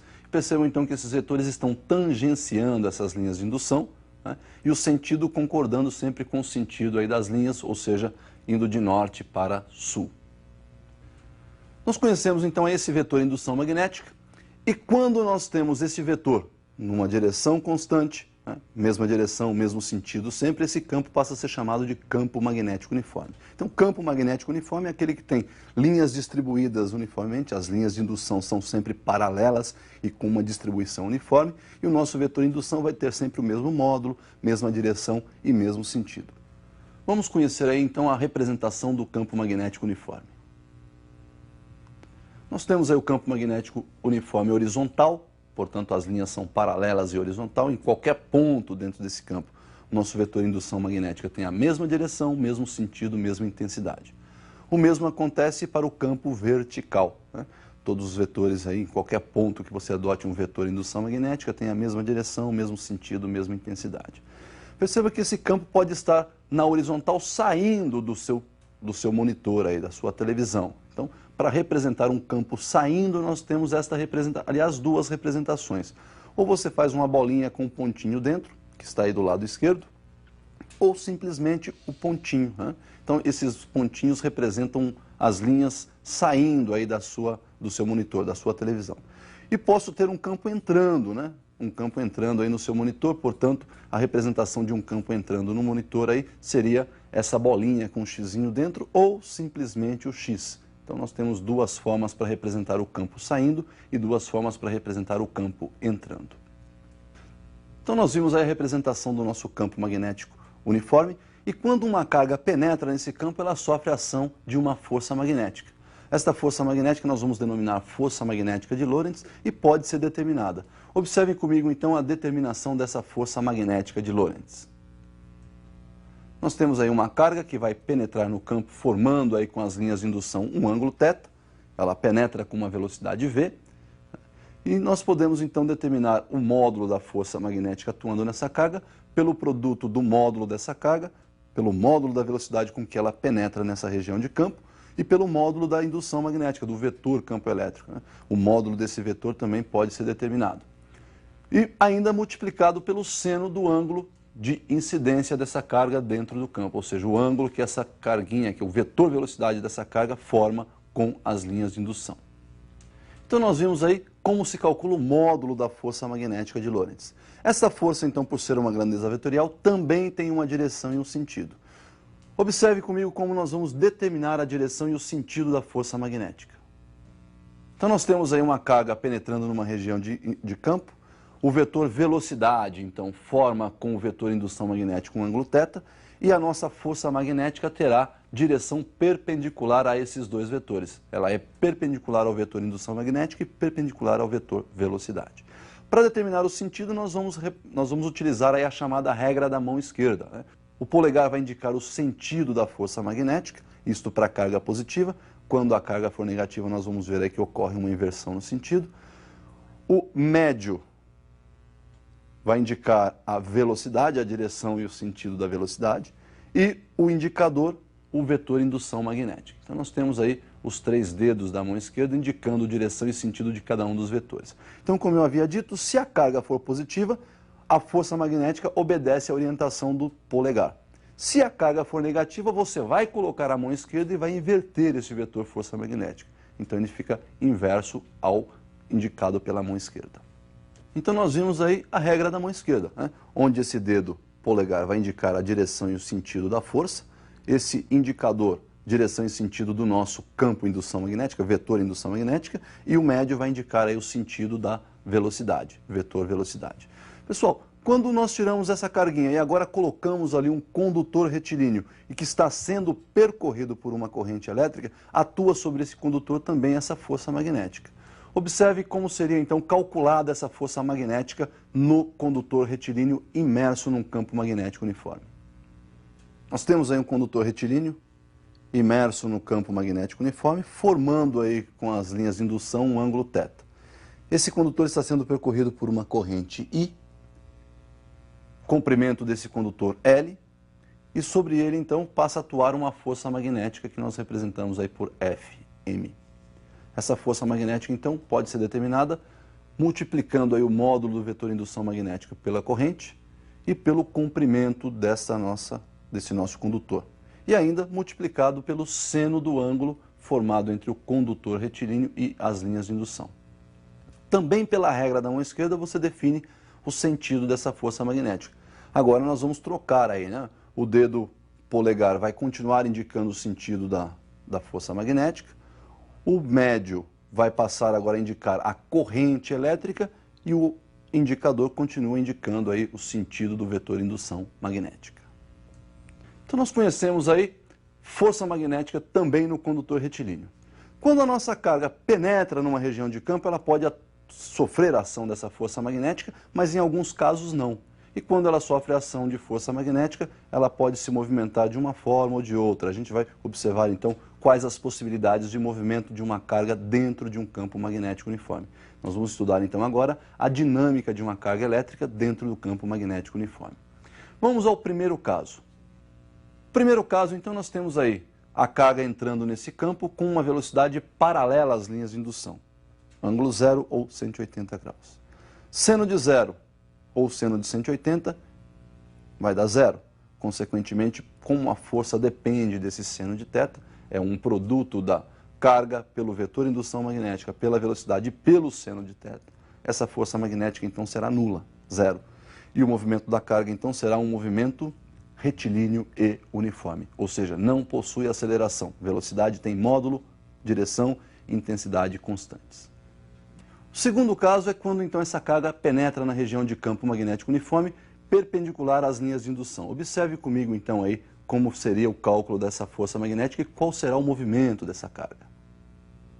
Nós temos então para uma penetração perpendicular, ângulo θ 90 graus, e quando este ângulo é 90, seno de 91, a força então terá sua intensidade máxima, dada pelo produto Q, que é o módulo da carga, pela velocidade e pelo vetor indução magnética em módulo do vetor indução magnética.